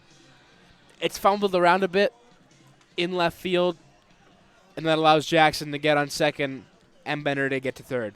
Well, we see the wheels by Jackson. We talked about that earlier in the game, where for most players, even on this Regina Red Sox lineup, that's probably only a single. But Jackson able to leg that out, and it's a stand-up double for the man out in left field this afternoon, this evening. Yeah, Jackson has wheels. Fox first pitch swinging. It goes right back to the catcher, and he's able to make the play underhanded over to Piles, and they also keep Bender over there at first. There's out number 2. Very quick, very easy for Aiden Moss. Just right to him. Easy underhand toss to the first baseman, number 35, Zach Piles. And the Sox have 2 outs, but 2 men in scoring position. And now the leadoff batter, Jordan Tucker, back up. He's 1 for 3 tonight. Had an RBI double back in the 3rd inning, and then later came around to score as this one gets away, but not far enough for Bender to advance. So the runners will stay at 2nd and 3rd. Jackson was very committed to going. He was already halfway to 3rd by the time he turned around and got back to 2nd. He was thinking that Bender could have got to home plate there. Jackson did not play last night, but he went 2 for 4 against Medicine Hat back on Sunday. This one's hit hard over the glove of the pitcher who jumped at it. The throw over to first is in time as they get Tucker here, and the Red Sox get 2 on but strand them both, and the score remains 7-5 for Energy City. The Cactus Rats coming back to the plate here, top of the 7th, upcoming. The last third of tonight's game upcoming.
Top of the 7th inning here as things move along here at Curry Field. 7-5 ball game. The Regina Red Sox hoping to get back in it.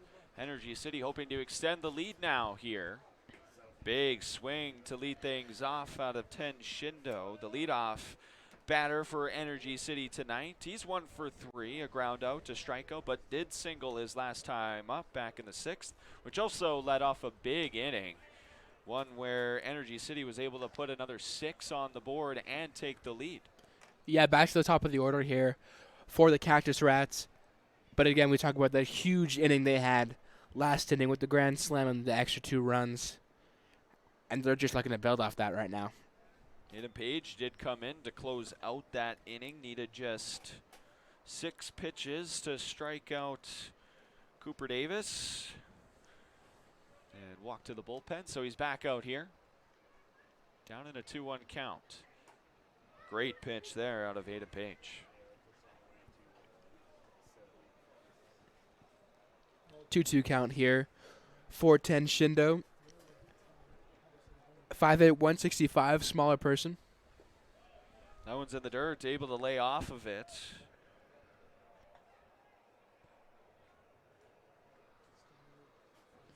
He's a freshman at Arizona Western Community College. Full count here. Aiden Page gets the sign from Rhett Hodgins, and he gets Ted Shindo swinging. Second strikeout here in as many batters for Aiden Page. Yeah, Aiden Page, very solid all year for the Regina Red Sox. Very good relief. He's back for his second consecutive year with the club. And despite being a reliever, he actually qualifies for a lot of the pitching stats. He's worked a lot in relief. 16 2/3 innings pitched in now 7 appearances. The ERA is at 3.24, which is top 15 in the league among qualified pitchers. Great pitch there. Called a strike on the bender. Reese Rutterman is in now 0 for 3, 3 straight groundouts over there to Matthew Fox.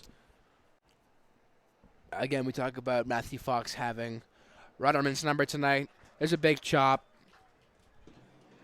Couldn't get anything on it. But he's been hitting it right to shortstop all night. And now we cross the 2-hour mark here at Curry Field. Still a little more than a third left in this ball game, as this one is hit right at Matthew Fox again, but he doesn't need to make the throw. Out number 2. And that's 4 outs from Rutterman right to Matthew Fox. And he uses his big frame to get up there and make this catch. If he was a little shorter. Not a very wide spray chart out of Rutterman tonight, as all 4 have been hit right at him. This one's hit high and hard, skied into center. Jordan Tucker able to get under it easily, and Aiden Page needs just 11 pitches to get through this entire inning. 1, 2, 3 go the Cactus Rats. It remains 7-5. Bottom of the 7th. We'll stretch here at Curry Field. You've been sitting for too long. It's time for the 7th inning stretch with the Regina Red Sox rendition of Take Me Out to the Ball Game. Let's hear it.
So after the 7th inning stretch, we're back here. Regina down 2 runs. It's a 7-5 ball game. And speaking about coming in relief, Bruce getting the call to sing "Take Me Out to the Ball Game." Yep, well, one of my many jobs here at Curry Field. I love doing it. Gets the crowd going, gets me going. It's always good to be here at Curry Field, watch some great baseball happening. The 5-tool volunteer here at Curry Field is Bruce on the mic. I do a lot. Singing "Oh Canada," singing "Take Me Out of the Ball Game," working the scoreboard. And here doing the color commentary tonight. Justin Simard steps back in. He's 0 for 3 tonight. He has reached on an error, however. Samar due for some contact tonight.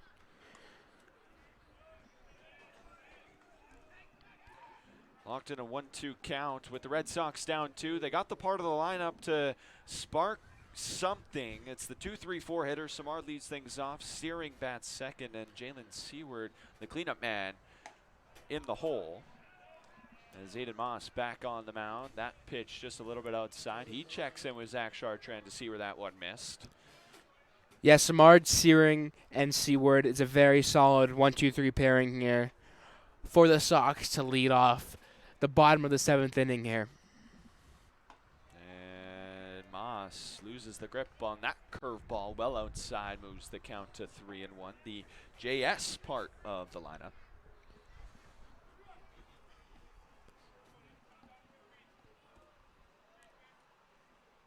No defensive changes so far to either team. 3-1 count. Aiden Moss, the pitch. Smart able to make contact, and it's into the glove of Zach Piles as Samar just unable to get enough of it. Yeah, that wasn't a very powerful hit. It would have fallen foul, but Piles was able to jog over and get a glove underneath it, and that's a quick out for the Red Sox. Not the way they wanted to start this inning. And now walking into the plate is Jackson Searing, 3 for 3 tonight. A triple shy of the cycle after hitting a big solo home run in the 5th inning. He did have that solo home run in the 5th inning. He's gotten on every base except for third on a hit so far this game. Driven in 2 runs, stolen 2 bases tonight as he's ahead in a 2-0 count now. 1 out, no out, 2 outs. Jackson Searing's a guy who can start a rally. Moss pitching low to Searing to start his at-bat. Pitch here. Saw that one fine, but he fouls it back to the screen, moves the count to 2-1. The wind is still strong here at Curry Field, blowing the flags. And Smart, of course, a right-hand hitter. This favors him. As Searing got something in his eyes, so he calls time. Steps out and feels a little better about it, and back in. He'll reset. Still the 2-1 count, 1 away. Good little pitch out of Aiden Moss. On the inside corner, evens the count at 2. That pitch is a great pitch right on the edge of the strike zone. Putting it in an area not very comfortable to swing at, but still counts for a strike, moves the count to 2-2. Here's the pitch, well outside. Fills the count. Searing has another good at-bat here. He double checks in with Zach Chartrand. We've kind of seen Searing, second-year veteran now in this league, kind of building the camaraderie with a lot of the umpires all season long. Again, great eye on Searing to not swing at a lot of these balls. 3-2 pitch, and that just hits him instead, so he'll take first base. Runner on with 1 out now for Jalen Seward. Yeah, Searing continues to get on base all night. He'll reach first again on the hit by pitch. Not the way he wanted to get to first base. No, you know he likes swinging the bat. He loves swinging that bat. But he does make it to first. Talked about it already this year because he's been hit a couple times despite only playing for a couple weeks since returning from Shreveport, Louisiana. He's been hit already,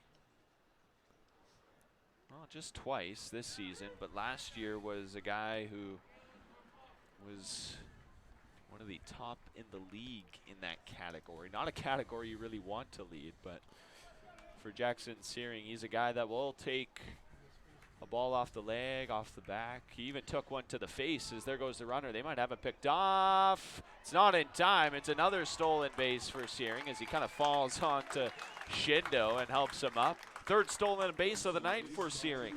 I was about to mention before you said what Red Sox fans will remember when Searing took the ball off the face and still managed to run all the bases before seeking medical attention at the end of his run. He did score on that run too.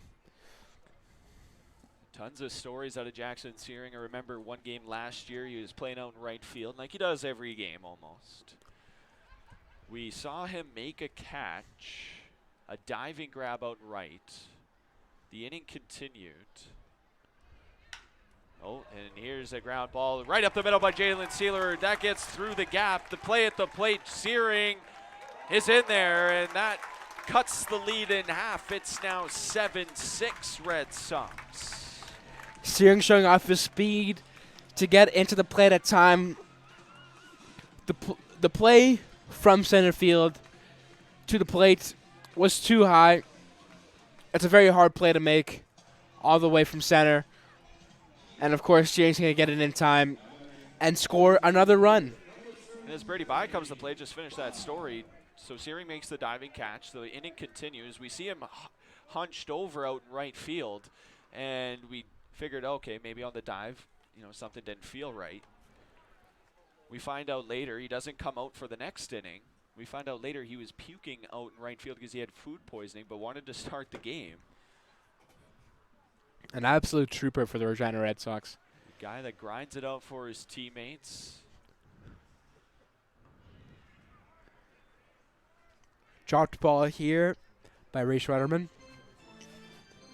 So Brady Bye in now. 0 for 3 tonight is Brady Bye. Two catches. The line out to the second baseman, popped up to the third baseman, and then struck out his last time up. Two catches at the plate right now in Rutterman and Bye.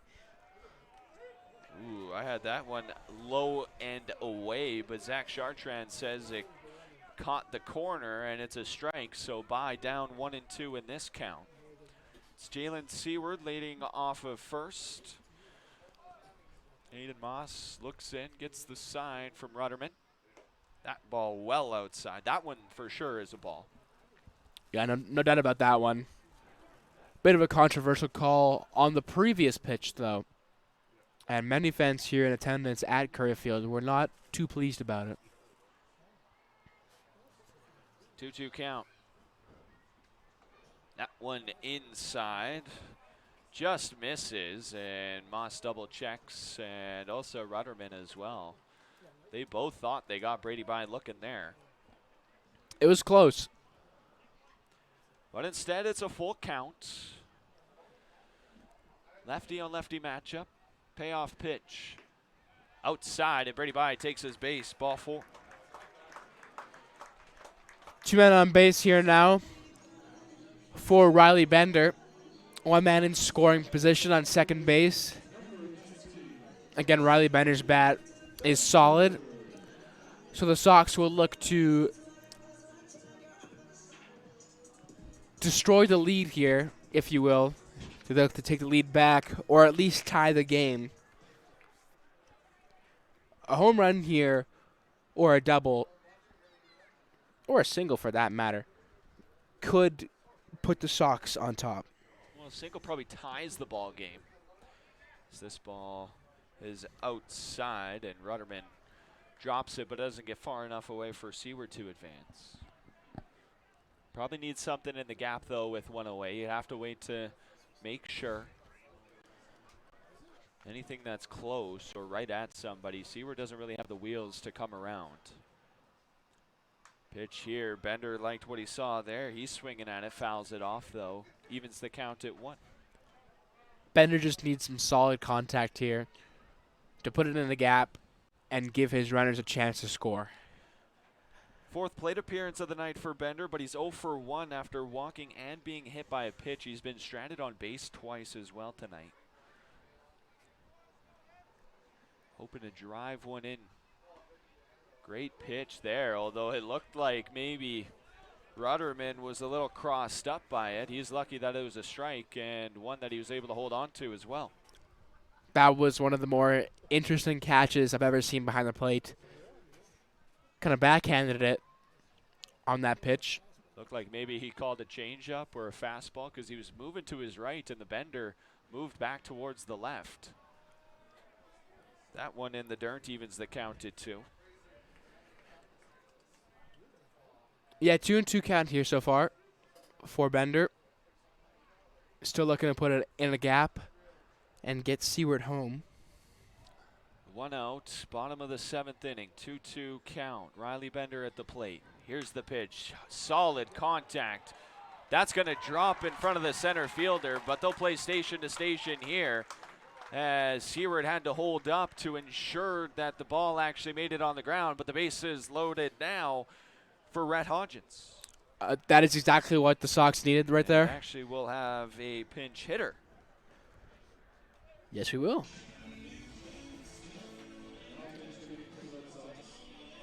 So in now is Number 5, James Wright. James Wright.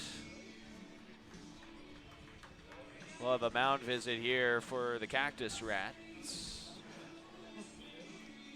They have a pitcher getting warm in the bullpen, not throwing any balls yet.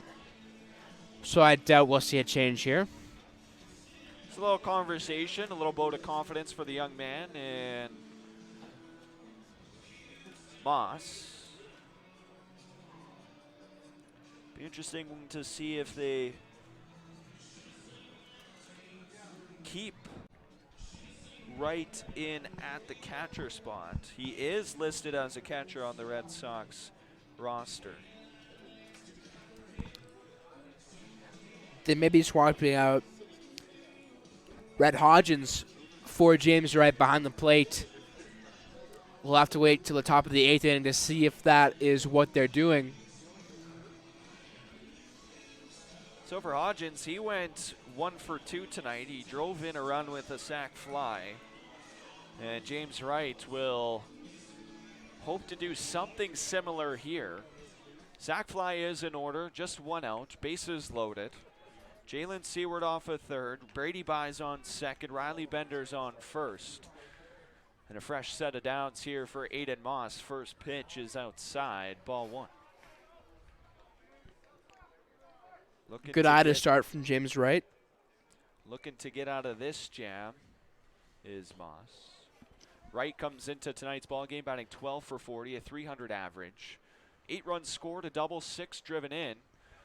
Takes a pitch that's called a strike on the inside corner. Yeah, Aiden Moss coming in for a relief. Played well to start, but now has bases loaded behind him with only 1 out. This is not the situation you want to be in if you are Aiden Moss. Double plays in order, sac flies in order, for the offense at least. Anything to the outfield ties this ball game. That is a big chop from James Wright. He's swinging for the fences right now. Well, he doesn't need to. He doesn't have a ton of slug, does the Northern Colorado junior, but the on-base is stellar. 429 on-base percentage coming into tonight. Just a 325 slug. Hits a lot of singles. Just 1 extra base hit this season. This one's in the dirt. Good block by Rudderman to keep the runners where they are. Count even at 2-2 now. Yeah, all Wright needs, even if he sacrifices himself, he gets to run across and ties this ball game. Just seen something to the outfield. 2-2 pitch out of Moss. That one's well inside, well outside, and now the count full to the righty Wright. Of course, the pinch hit appearance, a matchup move out of Wright Pathakos. Probably didn't like the lefty on lefty situation with Hodgins. They know Wright can get behind the plate if needed. Well, this is a big moment in this game. Full count, bases loaded, down by 1. Here's the pitch. That's in the dirt, and James Wright will walk home a run, and the ball game is tied. Yeah, tie ball game here.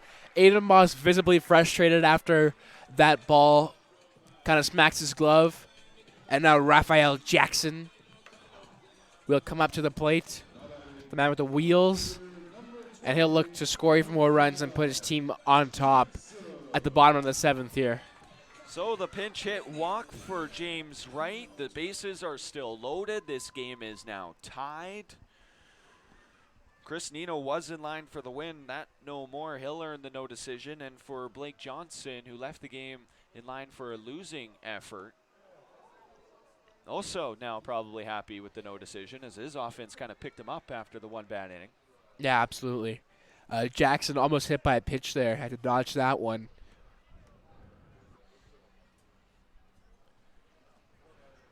Jackson 1 for 3 tonight. 2 flyouts, and then he had some really solid contact on a two-bagger his last appearance, and Zach Chartrand doesn't give the sign. It's a called ball. Aiden Moss really didn't like that call. Yeah, Chartrand had to think about that one for a little bit. To me, that looked like a strike. It did look like a strike. I think Moss has a little bit of reason to have some beef with Zach See, Chartrand. that's what you would get ejected for, not the strike that was already called. Gets the call there as he pumps the fastball in. He makes sure, and then also gives Chartrand a little look as well. Probably thought that one was in a similar spot to the two different pitches. 2-1 count nonetheless. Raphael Jackson, big swing there, evens the count at 2. Yeah, Chartrand clearly not seeing it the way Moss sees it so far for this at-bat, but the count is even at 2-2.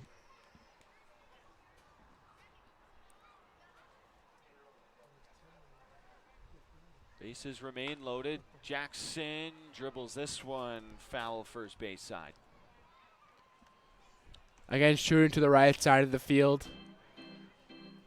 That's where he's had his 2 flyouts tonight. Was deep right. Fielded well by Cooper Davis on both attempts. This is the 11th batter which Moss has faced. 49th pitch of his appearance coming up, but Jackson calls time as he resets the batter's box. Didn't like the stance. Didn't like the footing in that left side. A little more action in that left side tonight. A couple switch hitters for Energy City, and at one point 3 lefty bats for Regina.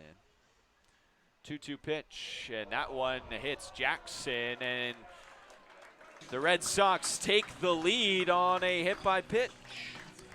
That's back-to-back hit by pitches from Moss, and you see in the bullpen he's warming up, and he might be coming into the game. He is coming into the game. A new pitcher for Energy City, as another meeting at the mound is called. We'll introduce you to the new Cactus Rats pitcher in just a moment. We'll take a short break here as the Red Sox still have the bases loaded, but now have the lead. Still at the bottom of the 7th on Flow Sports.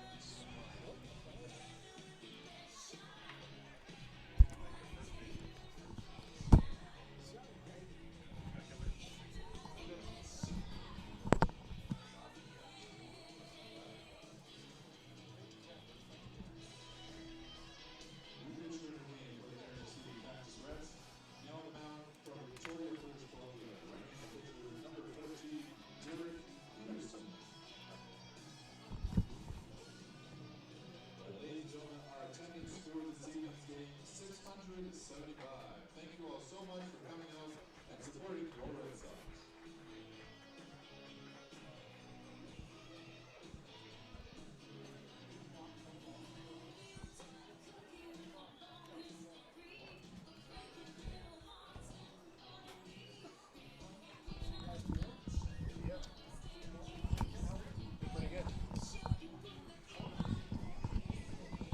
I'll be here. New pitcher into the ballgame for the Energy City Cactus Rats. It's a tall righty, and Derek Peterson out of Victoria, British Columbia. Yeah, Derek Peterson out of Montreal College. 6'4" and 240 pounds. So, tall, stout guy. Sophomore at Montreal College. Making his 7th appearance of the ball game. No decisions yet. A 6.75 ERA in 9 1/3 innings pitch. He struck out 11 batters, just walked 1. He's also given up 9 hits. Batters hitting 243 off of him with a whip just over 7. His last appearance was on Tuesday night in Weyburn, where he went 2 full, struck out 4 batters, gave up no hits, no runs. But he comes in a really tough spot here. Bases loaded for Matthew Fox. This will be a big at-bat for Matthew Fox. Only 1 out still. 2 runners have come through on hit by pitches from Moss, who is now out of the game. And a fresh Derek Peterson throws a foul ball to Matthew Fox to get things started. It is Riley Bender leading off a third. James Wright off a second. Raphael Jackson is on first. The night for Aiden Moss, he goes 1 1/3 innings, 3 hits, 2 walks, 1 strikeout. He also hit 2 batters on 49 pitches thrown. Big swing there out of Matthew Fox. No contact made, strike number 2. To this point, he's given up 2 runs, 3 runs rather, but the book not closed as he's still responsible for all 3 runners on base. 0-2 pitch here in the dirt. A changeup unable to catch the zone. Fox lays off of it. 1-2 count now. Yeah, good start for Peterson here. I'm sure Energy City is using more pitchers than they wanted to, but 1-2 to start your first at bat is not bad at all. Pitch here. Fox swinging on the breaking ball, but he pulls it foul and into the crowd. Fox wanting to make something big happen tonight, and especially right now with the bases loaded. He wants to make 2 grand slams happen tonight. Wouldn't that be special? 1-2 pitch. This one's hit hard, and it's a bloop over the shortstop, but he's able to get under it as Shindo for out number 2, and all the runners have to retreat back to their base. Yeah, no running room for Bender there. An easy field. There's no way he would have made it home. It would have been an easy throw from the shortstop position, and just like that, there's 2 outs. Moving into Jordan Tucker. Well, we mentioned at the start of this inning, it seemed like a while ago now, but it was the 2, 3, 4 batters to lead things off, and they really did jumpstart a little bit of a rally, all 3 of them coming across to score after Justin Samard popped up. And now Jordan Tucker, the leadoff man, is the 9th Regina Red Sox to come to the plate this inning. Yeah, very extensive inning here for the Regina Red Sox, getting a lot of men up. And there's a big chop that just finds air. No contact there. 1-1 count. Tucker tonight 1 for 4 with a double. An RBI double back in the 3rd. Big swing there, and now he's down in this count 1-2. Trying to clear the bases with that swing. Derek Peterson trying to get off the mound. Trying to clear the bases. Started off well with This one's hit high, skied into left center. Chasing after it is Davis. He gets under it. He makes the grab. And the Cactus Rats able to get out of this inning, stranding the bases loaded, but they give up the lead. Regina scoring 3 runs and now lead 8-7, top of the 8th, upcoming on Flow Sports.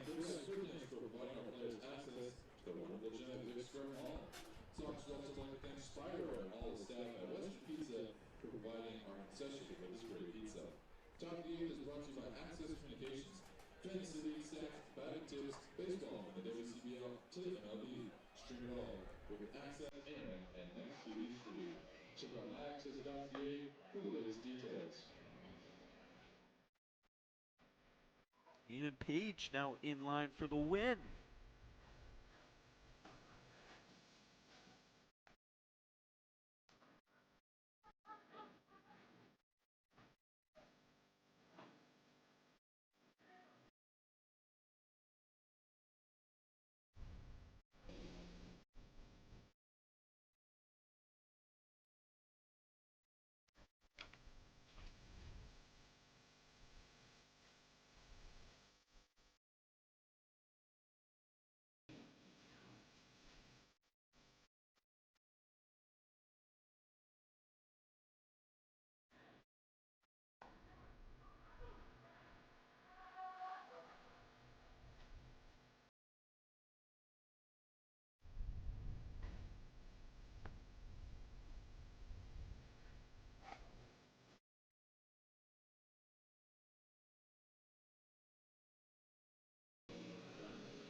Aiden Page steps back onto the mound in his relief appearance. He's faced 4 batters. He's got them all out, and now he's in line for a victory here with the Red Sox taking an 8-7 lead in the bottom half of the 7th, and the Cactus Rats looking to get back into this one. Yeah, Aiden Page really trying to close this game out. And yes, we do have. For the Red Sox, number 2, Brady Bond. Oh, Brady Bye is now catching for the Regina Red Sox, taking out Rhett Hodgins. But yes, Aiden Page is trying to close this game out now after the Red Sox took the lead last inning, scoring 3 runs. So Bai was the DH tonight, but now behind the plate. First pitch ball out of Aiden Page to Zach Piles, who leads things off. Parker Husu, Robert De La Garza, the do-up here in the top of the 8th inning. As Piles now ahead 2-0. Piles is 2 for 3 with 2 doubles, and the last one drove in a run back in the 6th inning. Piles hitting well and fielding well tonight. Very solid at first base. And there's a strike. Great pitch out of Aiden Page.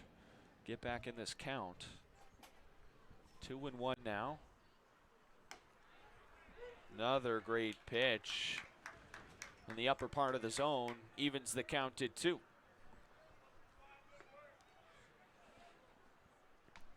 Page, of course, coming in relief of Blake Johnson, who played most of this game.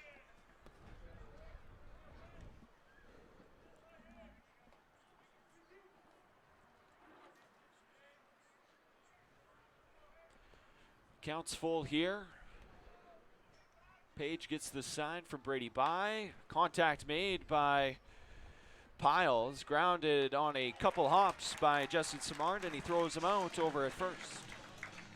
Quick, easy fielding play made by Justin Simard. Just a nice little toss to the first baseman. And that'll bring up number 3, Parker Husu. Yes, Parker Husu in. 4th plate appearance. He's 1 for 3 with a single, flyout, and a strikeout. And for Page, he came in after the grand slam. As this one's hit into the gap. Chasing after it is Jackson Searing. He looks like he has a beat on it, but it gets past him and it rolls to the wall. Husu rounding second, play at third, not in time, and a triple here with 1 away as Husu standing on third. That is massive for the momentum of the Cactus Rats. Searing had a play on it, just could not get there in time. Diving effort. Gets by him, rolls to the warning track. And that's a triple for Husu. And now they have a runner in scoring position, and that's a great momentum shift towards the Cactus Rats. Now Husu just double and a home run shy of the cycle as the infield comes in onto the edge of the infield grass for Robert De La Garza. Garza tonight 0 for 2. A strikeout, a walk, and then reached on an error, which really changed the whole complexity of the 6th inning. And ultimately leading to a grand slam, which at the time gave the Cactus Rats a 2-run lead, but now Energy City down by 1 as Page throws this one in the dirt, down 2-1 in this count. This game starting to feel like it's dragging a little bit. Yeah, it was moving quickly at the start, and then people started scoring runs. We haven't had a scoreless inning since the 4th.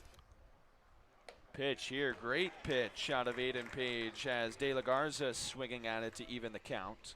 Great fastball above the zone. Looked juicy. It did look juicy. 2-2 count. Infield remains in. Contact here. That's into the gap. That's going to drop in front of the left fielder Jackson as he chases after it. And now this game is tied as Energy City and Regina continue to trade blows. Husu will just walk it in on that one. A great hit to put it in the gap. And this game is starting to get really entertaining. 8-8 now. Couple of big scoring innings from both teams. 6 in the 6th for Energy City and 4 in the 3rd for the Regina Red Sox, their highest scoring innings. And it's now 8-8, tied up with the bases empty, 1 out. After Excuse me, Page set down the first 5 batters he faced, he's now given up 2 straight hits and a run.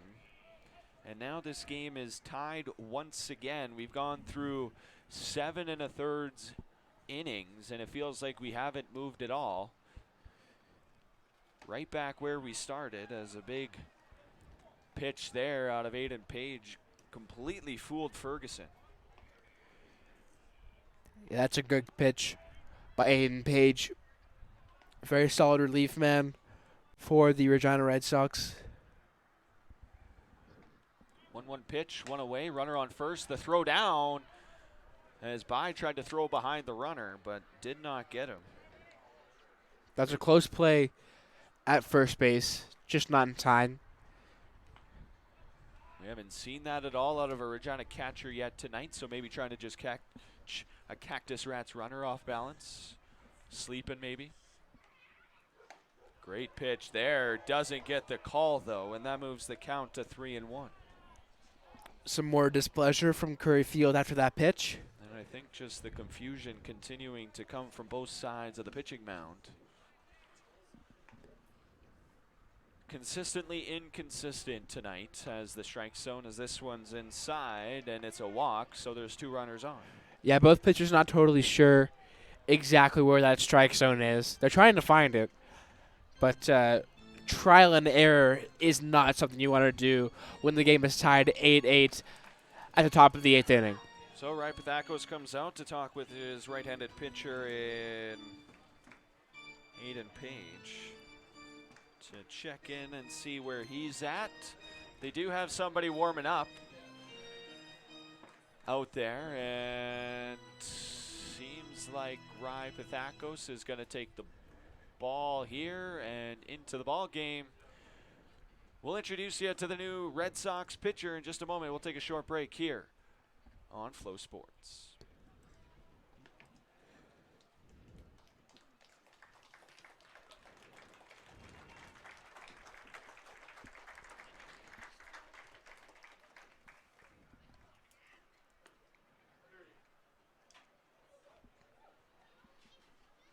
Adcox.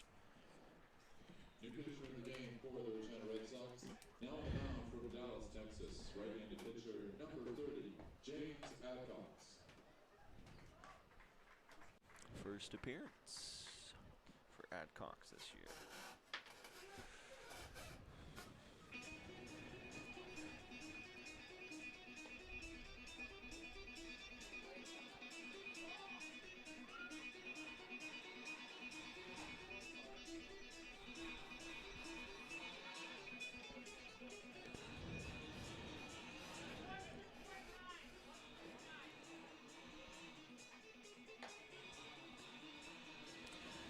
New pitcher into the ballgame for the Regina Red Sox. It's a tall right-handed pitcher in James Adcox. Adcox out of Louisiana State Shreveport, a part of that undefeated NIIA World Series team, which won a Division II championship. His first appearance in a Regina Red Sox uniform, but he did make 4 such appearances with the Pilots this past season. Just 2 1/3 innings pitched. Gave up 3 hits, a run, it was earned, walked 3 batters, struck out 3. Had an ERA of 3.86 and a whip of 2.5. Did the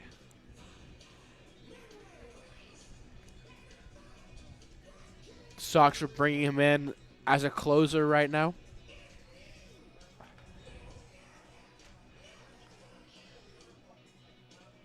Adcox, just a junior out of LSU Shreveport there. Book not closed on Aiden Page, although he did work 1 2/3 innings, 2/3 of an innings. He's so far given up a run. It was earned, struck out 2, gave up 2 hits, and walked a batter. Did not hit any. Adcox, 6'1", 195 pounds, out of Dallas, Texas. So there go the runners as the throw by Brady By well offline. And it's a double steal for the Cactus Rats. An interesting play there from By. I thought he might throw it to third base. I thought he had more of a chance I there, think but he that's decides to why go over the middle. infield was confused. Bit of a lapse in judgment. So we'll reset here, and now the umpires will come together. Are they discussing possible runner interference here? No idea. I have no inkling whatsoever what this could be. Maybe it's nothing.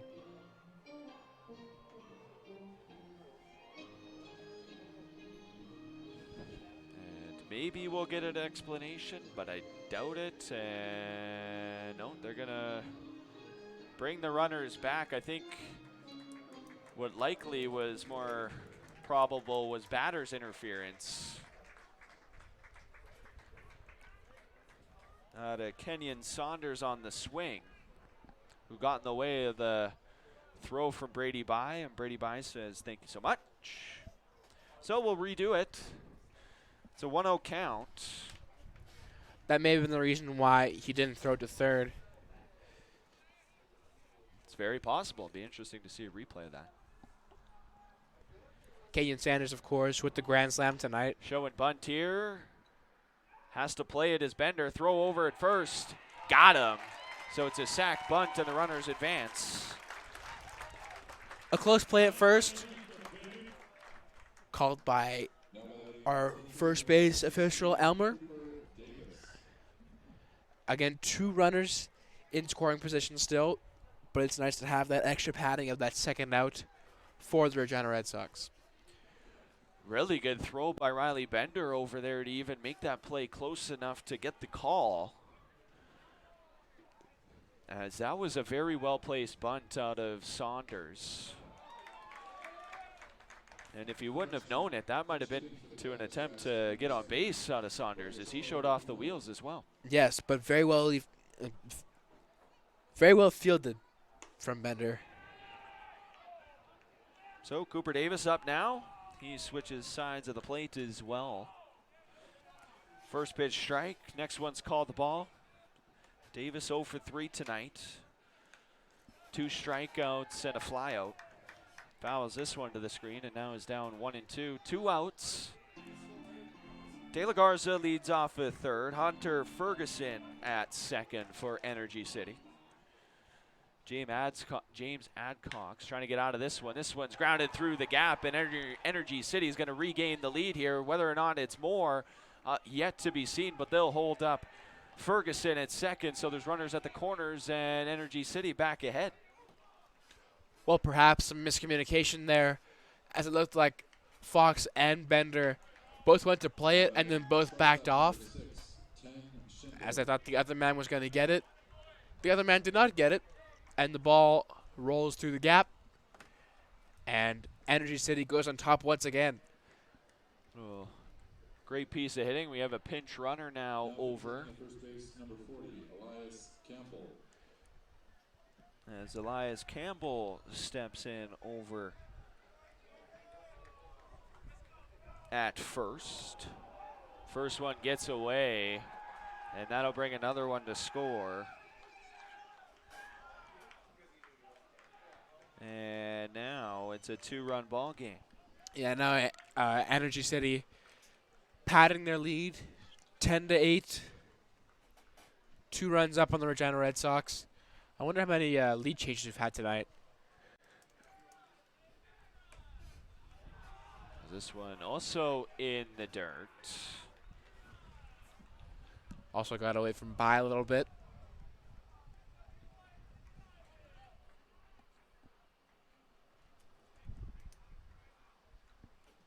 Two-0 pitch. Showing bunt was Shindo, but he pulls it back. Called the ball as they did check over there. Count moves to 3-0 for Shindo. And a 4-pitch walk out of Adcox to put 2 runners on. Now batting, catcher number 12, Reese Rudderman.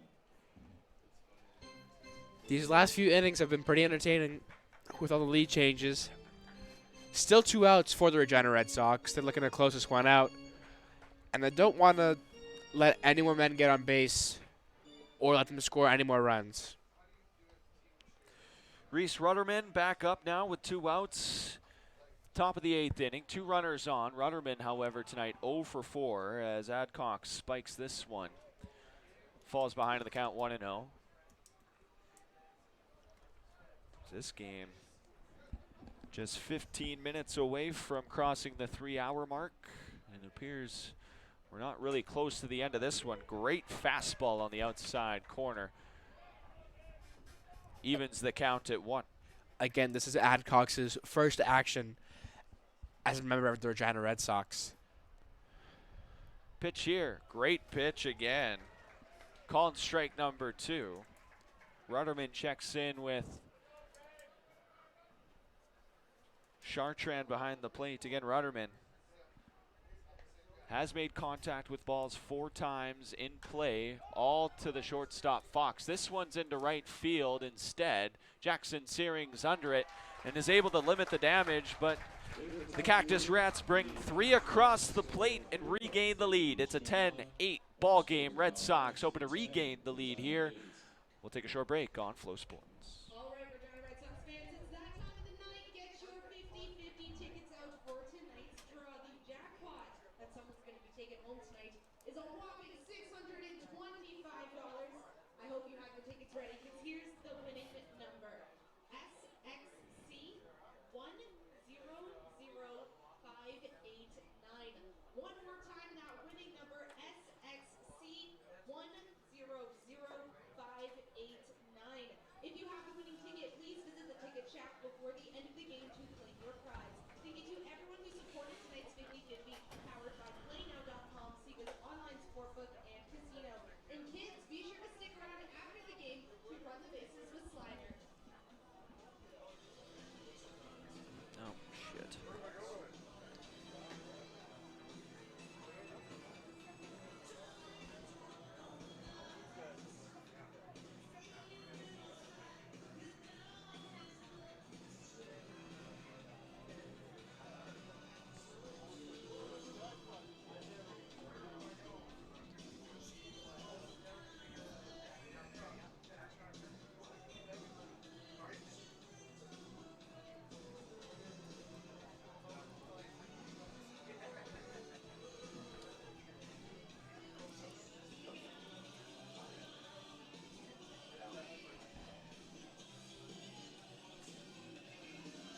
Bottom half of the 8th inning here at Curry Field as things continue in Regina. Energy City Cactus Rats in town taking on the Regina Red Sox. And if you're just joining us or if you left after the first couple innings and are rejoining us, man, you've missed a lot over the last couple innings. Yeah, I tell you what, Donovan, this has turned into a very exciting game so far. Our most recent scoreless inning was the 4th inning. Since then, there's been at least 1 run scored in each inning. And Justin Samar is coming up to the plate. And the Red Sox are trying to take the lead here. Yeah, so just to quickly recap things, Energy City did start the game with a 1-0 lead. Then in the bottom of the 3rd, Regina scored 4 runs to take a 3-run lead. They were able to build on that a couple innings later. But then in the 6th, Energy City scored 6 to take the lead once again. In the bottom of the 7th, it was Regina who scored 3 runs, trading blows back and forth. And then the last half, Energy City putting another 3 up on the board, and now they lead by 2. It's 10-8.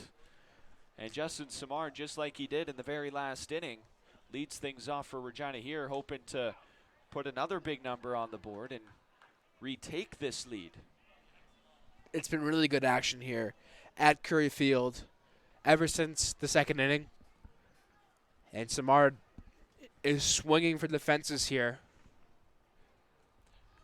Down 0-2, he makes contact with this one, blooped into right. Able to find it is Cooper Davis, and he makes the grab for out number 1.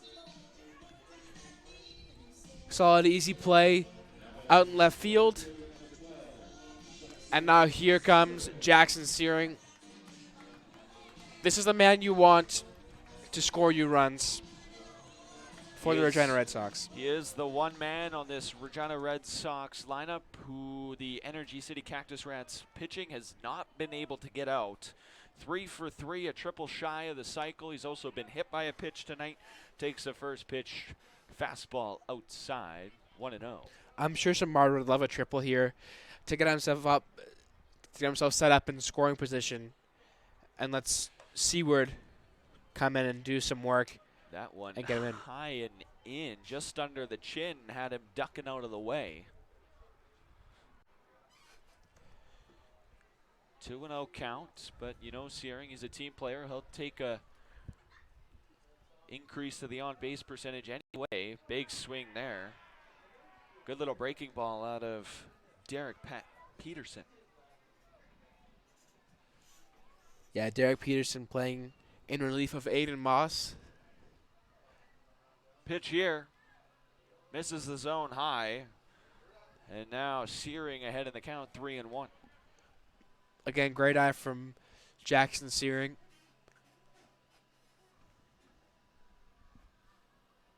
Pitch outside, and Jackson Searing works the 1-out walk, and now he's on base.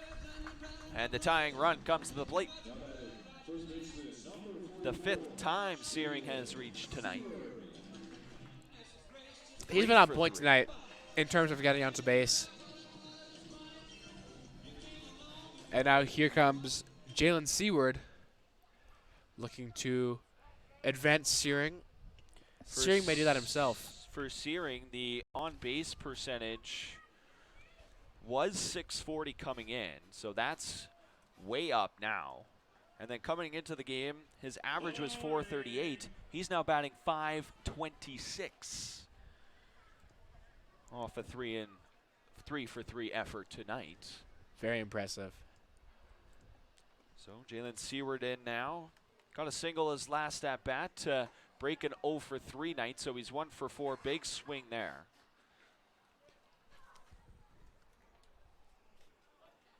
Yeah, Derek Peterson is watching for the steal from Jackson Searing. He's stolen 2 bases tonight. 3 bases. 0-1 pitch here out of Patterson. Big swing, fouled out of play in behind the screen to our right. For Peterson, he did make 7 appearances for the Montreal College Cavaliers. Just 7 1/3 innings pitched, gave up 13 hits, 10 runs, 8 of those earned, walked 6 batters, struck out 6. Batters hit .419 off of him, and he had an ERA of 9.82. Smaller sample size, I would say. As this one's hit hard into left field, down the line, it's fair for Jalen Seward.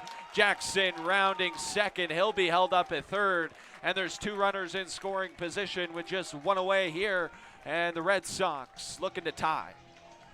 That is a huge hit from Jalen Seward, just putting it down the third baseline, getting it right in the corner, giving enough space for him and Jackson Searing to get 2 bases each. And we're going to have a pitching change here for Energy City as Derek Peterson comes out. We'll introduce you to the new pitcher in just a moment. I'll take a short break as he warms up on Flow Sports.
The new pitcher in for the Energy City Cactus Rats is number 22, Arthur Blumenstein. Right-hander, 6'2", 210 pounds from Sherwood Park, Alberta. A senior at the University of Mary. 7th appearance for Blumenstein so far in 2025. He's got a 1-1 record, 6.2 innings pitched, and our ERA at 14.85 because he's given up 15 hits so far this season. The whip is at 2.7. Batters are hitting 450 off of him. On base percentage at over 520, and the slug over 600. Batters have been knocking this guy around all season long, and he's coming in a really tough situation. There's 2 runners on. The tying run is on base over there at second base. Brady Bai is coming to the plate.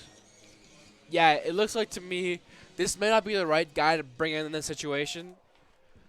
You're trying to close out the game. This is your 4th pitcher on the night when you didn't want to use that many in the first place. But this guy's stats, he is getting knocked around by batters so far this year. And now here comes Brady Bai to try and put this game away from his team. A save situation, though, for Blumenstein, the University of Mary product.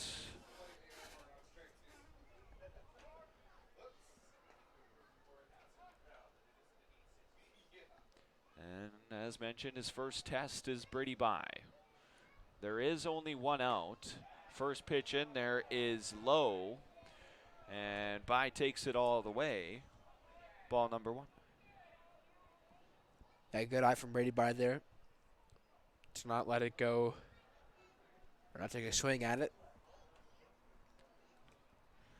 Jackson Searing leads off a third. Jalen Seward off of second after the walk and then 1 out double out of Seward. Put There's a 2 second ball in runners a in row. scoring position. Second ball in a row there for Blumenstein. Bai tonight 0 for 3, but he did walk and then came across to score last inning. This one also inside as he looks primed and ready to walk once again. And Blumenstein, who's just coming into the ball game, introduced quickly to the Zach Chartrand strike zone, which we wouldn't be able to tell you where it's at today. Yeah, we have no idea. Blumenstein, not a great start.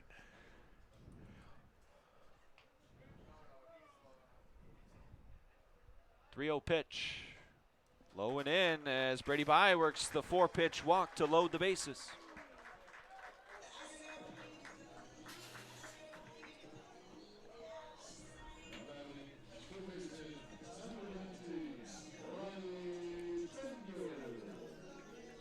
Riley Bender makes his way back to the plate. 5th plate appearance of the evening, but he's 1 for 2.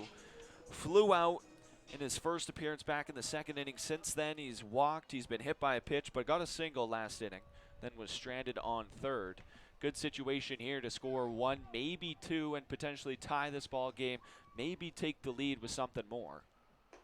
And now 5 straight balls out of Blumenstein to start his evening of relief. Yeah, that's not the start he wanted. 5 balls in a row to start.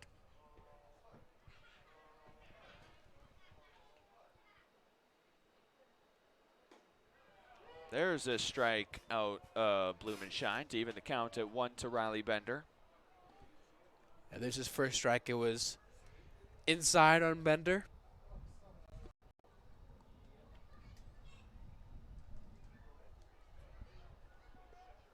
Gets the sign from a big hit. Oh, but it's right at the second baseman, and then he throws it away. So Searing is going to come across the plate to score. And after the great defensive play to catch the ball, De La Garza makes the throwing error and allows Searing to come across. Yeah, that's a huge error there by Piles, Zach Piles, at first base. Or excuse me, on the throw. Great play to get the out, but unable to catch the ball, or a bad throw. And that allows some advancements and allows Searing to score again. And now we have a new hitter for the Regina Red Sox. It's Matt Melancone in now. As I've run out of space on my scorecard to even say that he's in the ball game. Matt Melanson has seen some action this year for the Regina Red Sox. 6'2", 205, out of Nicholls State from Thibodaux, Louisiana.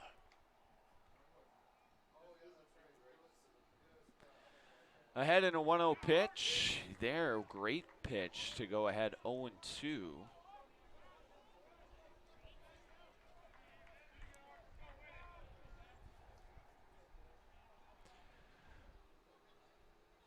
It's a 10-9 ball game now.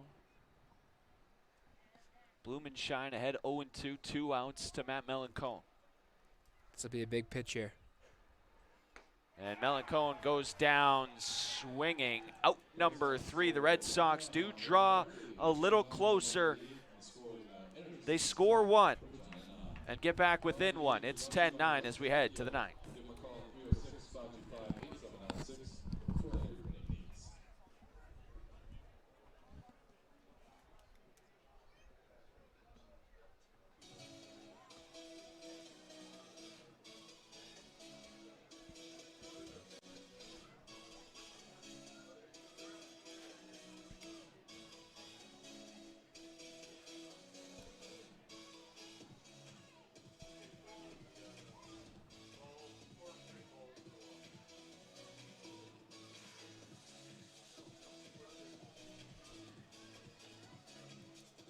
New pitcher, Nick Yard.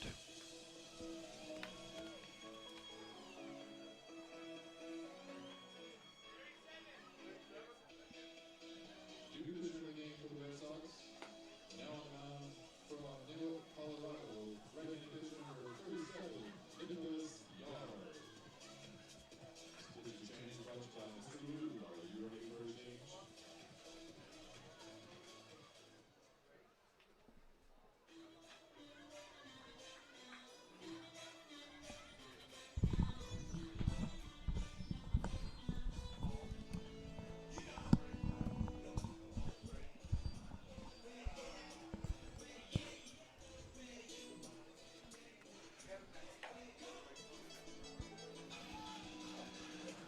Top of the 9th inning as we get close to the end of regulation here at Curry Field. New pitcher into the ballgame for Regina. It's the righty out of Doane University, Nicholas Yard.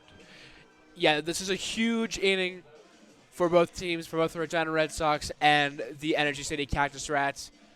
The Regina Red Sox looking for a huge defensive stand to make sure they can come into the bottom of the 9th and be able to walk it off. And Energy City is looking to put this game out of reach and hopefully score a few runs to pad their lead and basically steal away the win. And it's a big inning for Nick Yard as well, coming in relief of Aiden Page.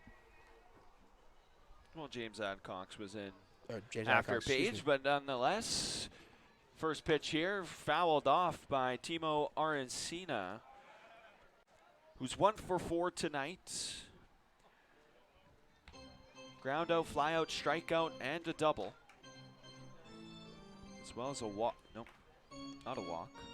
Just reading it the wrong line.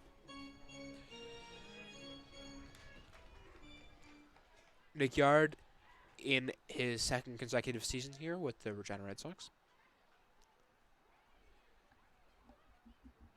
0-1 pitch out of Yard, also fouled off by Aracena. Yard with an 0-1 record right now, the ERA at 10.6 in 5 appearances, including a start. 11 full innings pitched, 11 strikeouts, 6 walks. He's given up 13 hits. Batters hitting .290 off of him, and a whip at 1.7. Is that one well outside? Kind of wastes one, moves the count to 1-2. It was a good start with the 2 strikes, but then a big outside pitch from Nick Yard, who has done color commentary before with me up here in the booth, which is neat. Pitch here hit hard over the head of Jalen Seward and into right field. Jackson Searing will field this. And it's a leadoff single for Timo Arcina. Good start for the Energy City Cactus Rats. Not the start that the Red Sox wanted to start things off here in the top of the ninth. They want to be a bit more stout defensively, but a nice chop there to get himself on first base. Zach Piles steps in now. Got 2 doubles, 2 really hard hit balls as well that went for hits earlier in this ball game. 2 for 4. First pitch is high and in, and he's diving out of the way of it. Yeah, when Piles hits the ball, he hits the ball hard. On those 2 doubles he had, they were left center gap. This one also hit hard up the middle, though. Fox will take it to second himself for the double play. Big double play here for the Regina Red Sox. Again, we talked about the defensive effort that they need, and that'll get it started very well with 2 outs and getting right in here to Parker Husu, who did have the triple last inning. And then came around to score what was the Cactus Rats' 8th run of the ball game.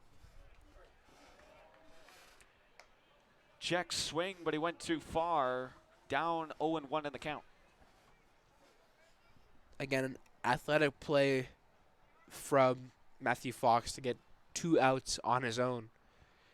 Almost makes up for the error he had a little bit earlier. Check swing fouled off by Husu, and you mentioned it. The leadoff single completely erased by the double play and the defensive prowess of Matthew Fox. And now Nick Yard, 1 strike away from sending this one to the bottom half. Again, big pitch here.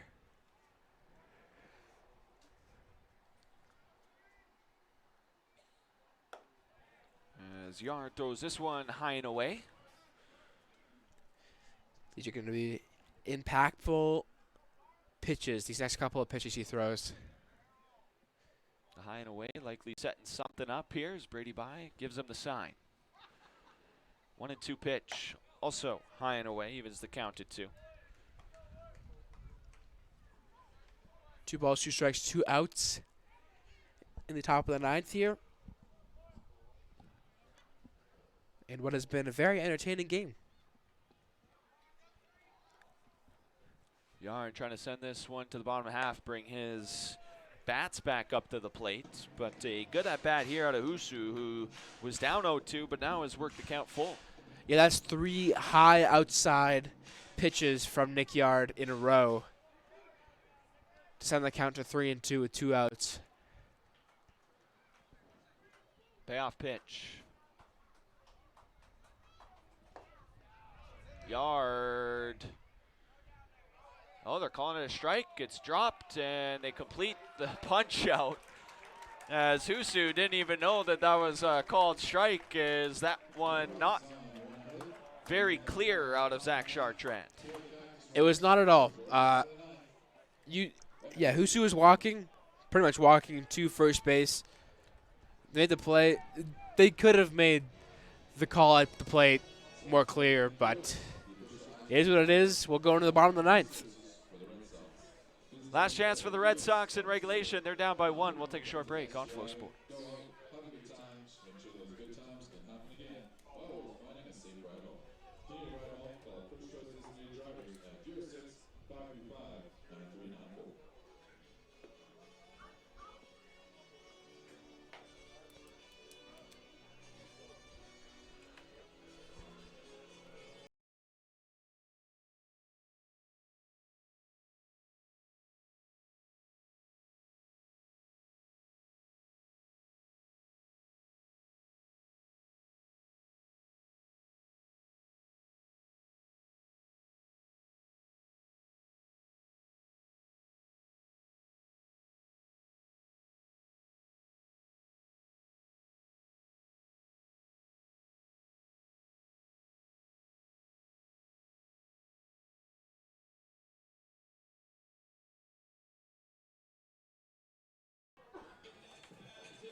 Raphael Jackson in at the plate, already up in the count 1-0 as Archer Blumenshine hopes to shut the door here and send Energy City home with a win tonight on the road.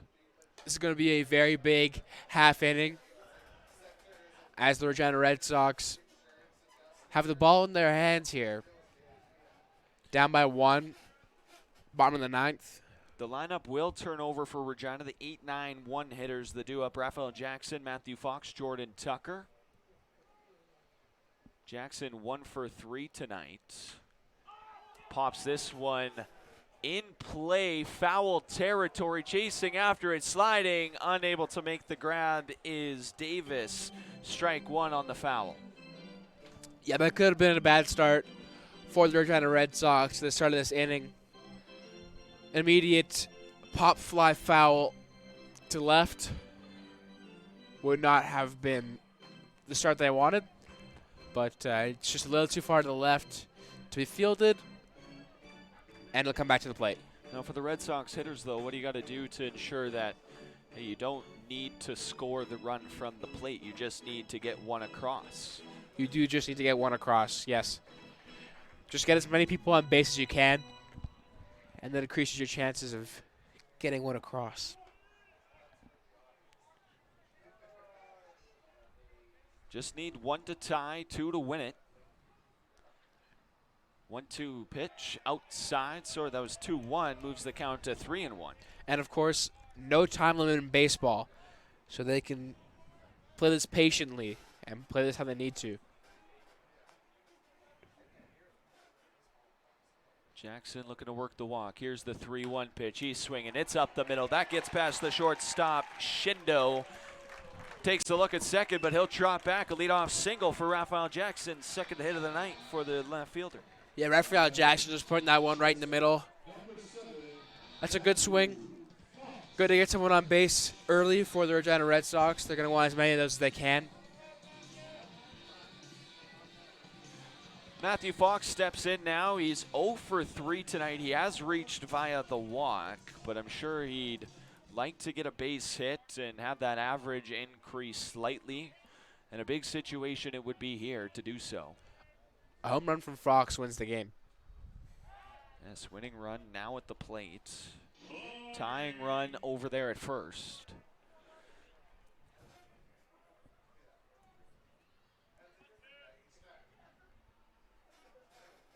Haven't seen insane power in terms of the long ball. A couple doubles out of Fox. Big swing there, and he fouls on to the screen. He had a few home runs last year, did Matthew Fox. I got to go watch some in Weyburn. He had a few there. Low Fox 0 for his last 6 now. This one low and in the dirt, and Fox able to lay off of that one, evens the count at 1. Yeah, just patience is important here for the Regina Red Sox. Again, no time limit. They can take all the time they need and really calculate each at-bat. Rudderman gives the sign. Blumenshine, the pitch is outside, ball number 2.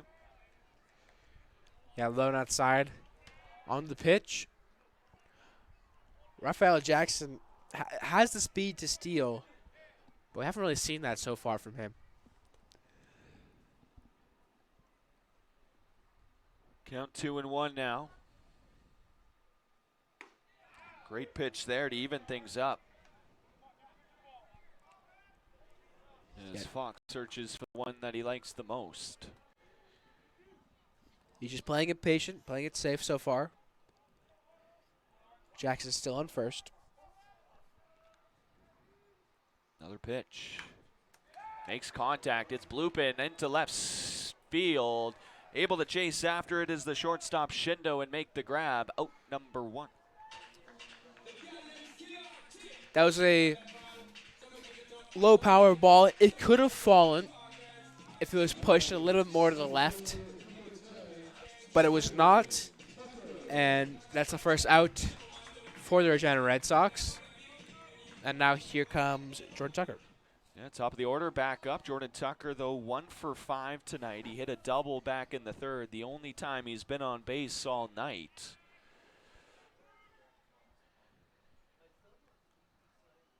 Big swing there at the breaking ball, and he's behind in the count 0-1 early. That was a big swing from Tucker. He's looking to get a ball in a gap and advance his team around the bases. Jackson still leading off of first. They'll throw over. He's diving back in well in time.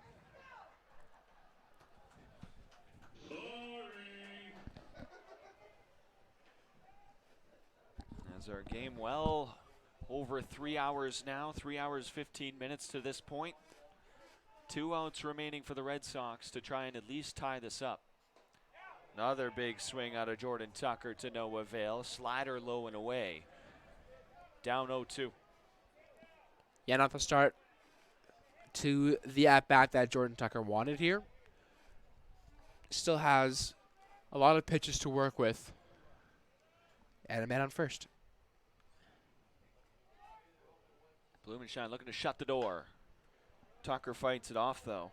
Stays alive, dribbles this one foul towards that Cactus Rats bullpen on the left side.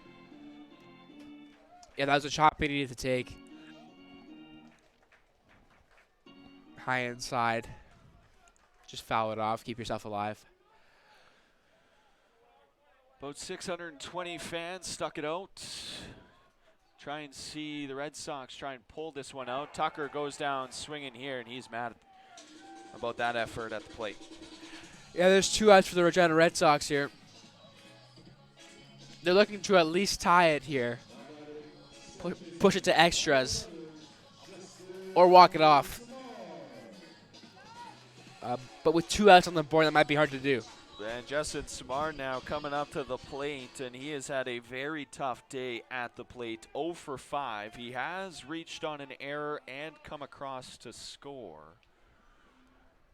But for the second baseman, Samard, a really tough day at the plate. Great high fastball out of Blumenshine to get him down 0-1. Yeah, another swing. Big swing. Another big miss, though. Smart's been making contact with the ball, though. He has not struck out tonight. Couple pop-ups, couple flyouts. Able to lay off that one. Good take. Evens the count at 1. Yeah, a little outside pitch there from Blumenshine.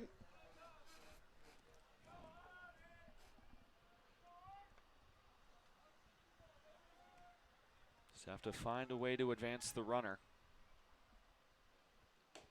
Tying run remains on base. That fastball outside, though. Count now 2-1 for Samard. Yeah, good eye. Jackson Searing is on deck, hoping to get a chance.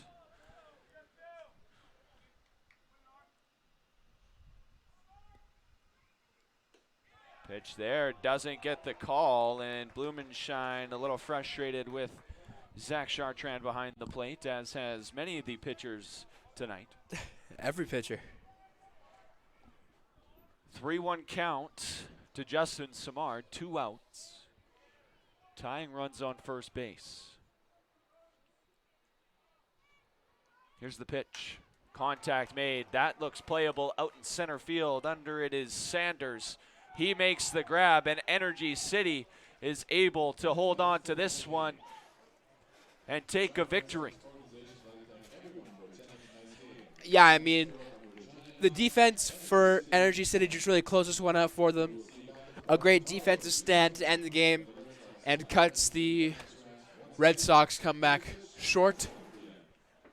I'm sure there will be a lot of happy faces in the locker room after that one for the Regina Red Sox. But a great defensive effort at the end of this game from Energy City, and that'll end it at Curry Field. So the final line tonight, Energy City scores 10 runs on 10 hits. They also committed 3 errors and only left 4 runners on base, while for Regina, kind of a tough night. 9 runs on 10 hits as well. They also had an error, but they left 11 runners on base this evening. Feels like they really left a lot of runs out there. Yeah, they did.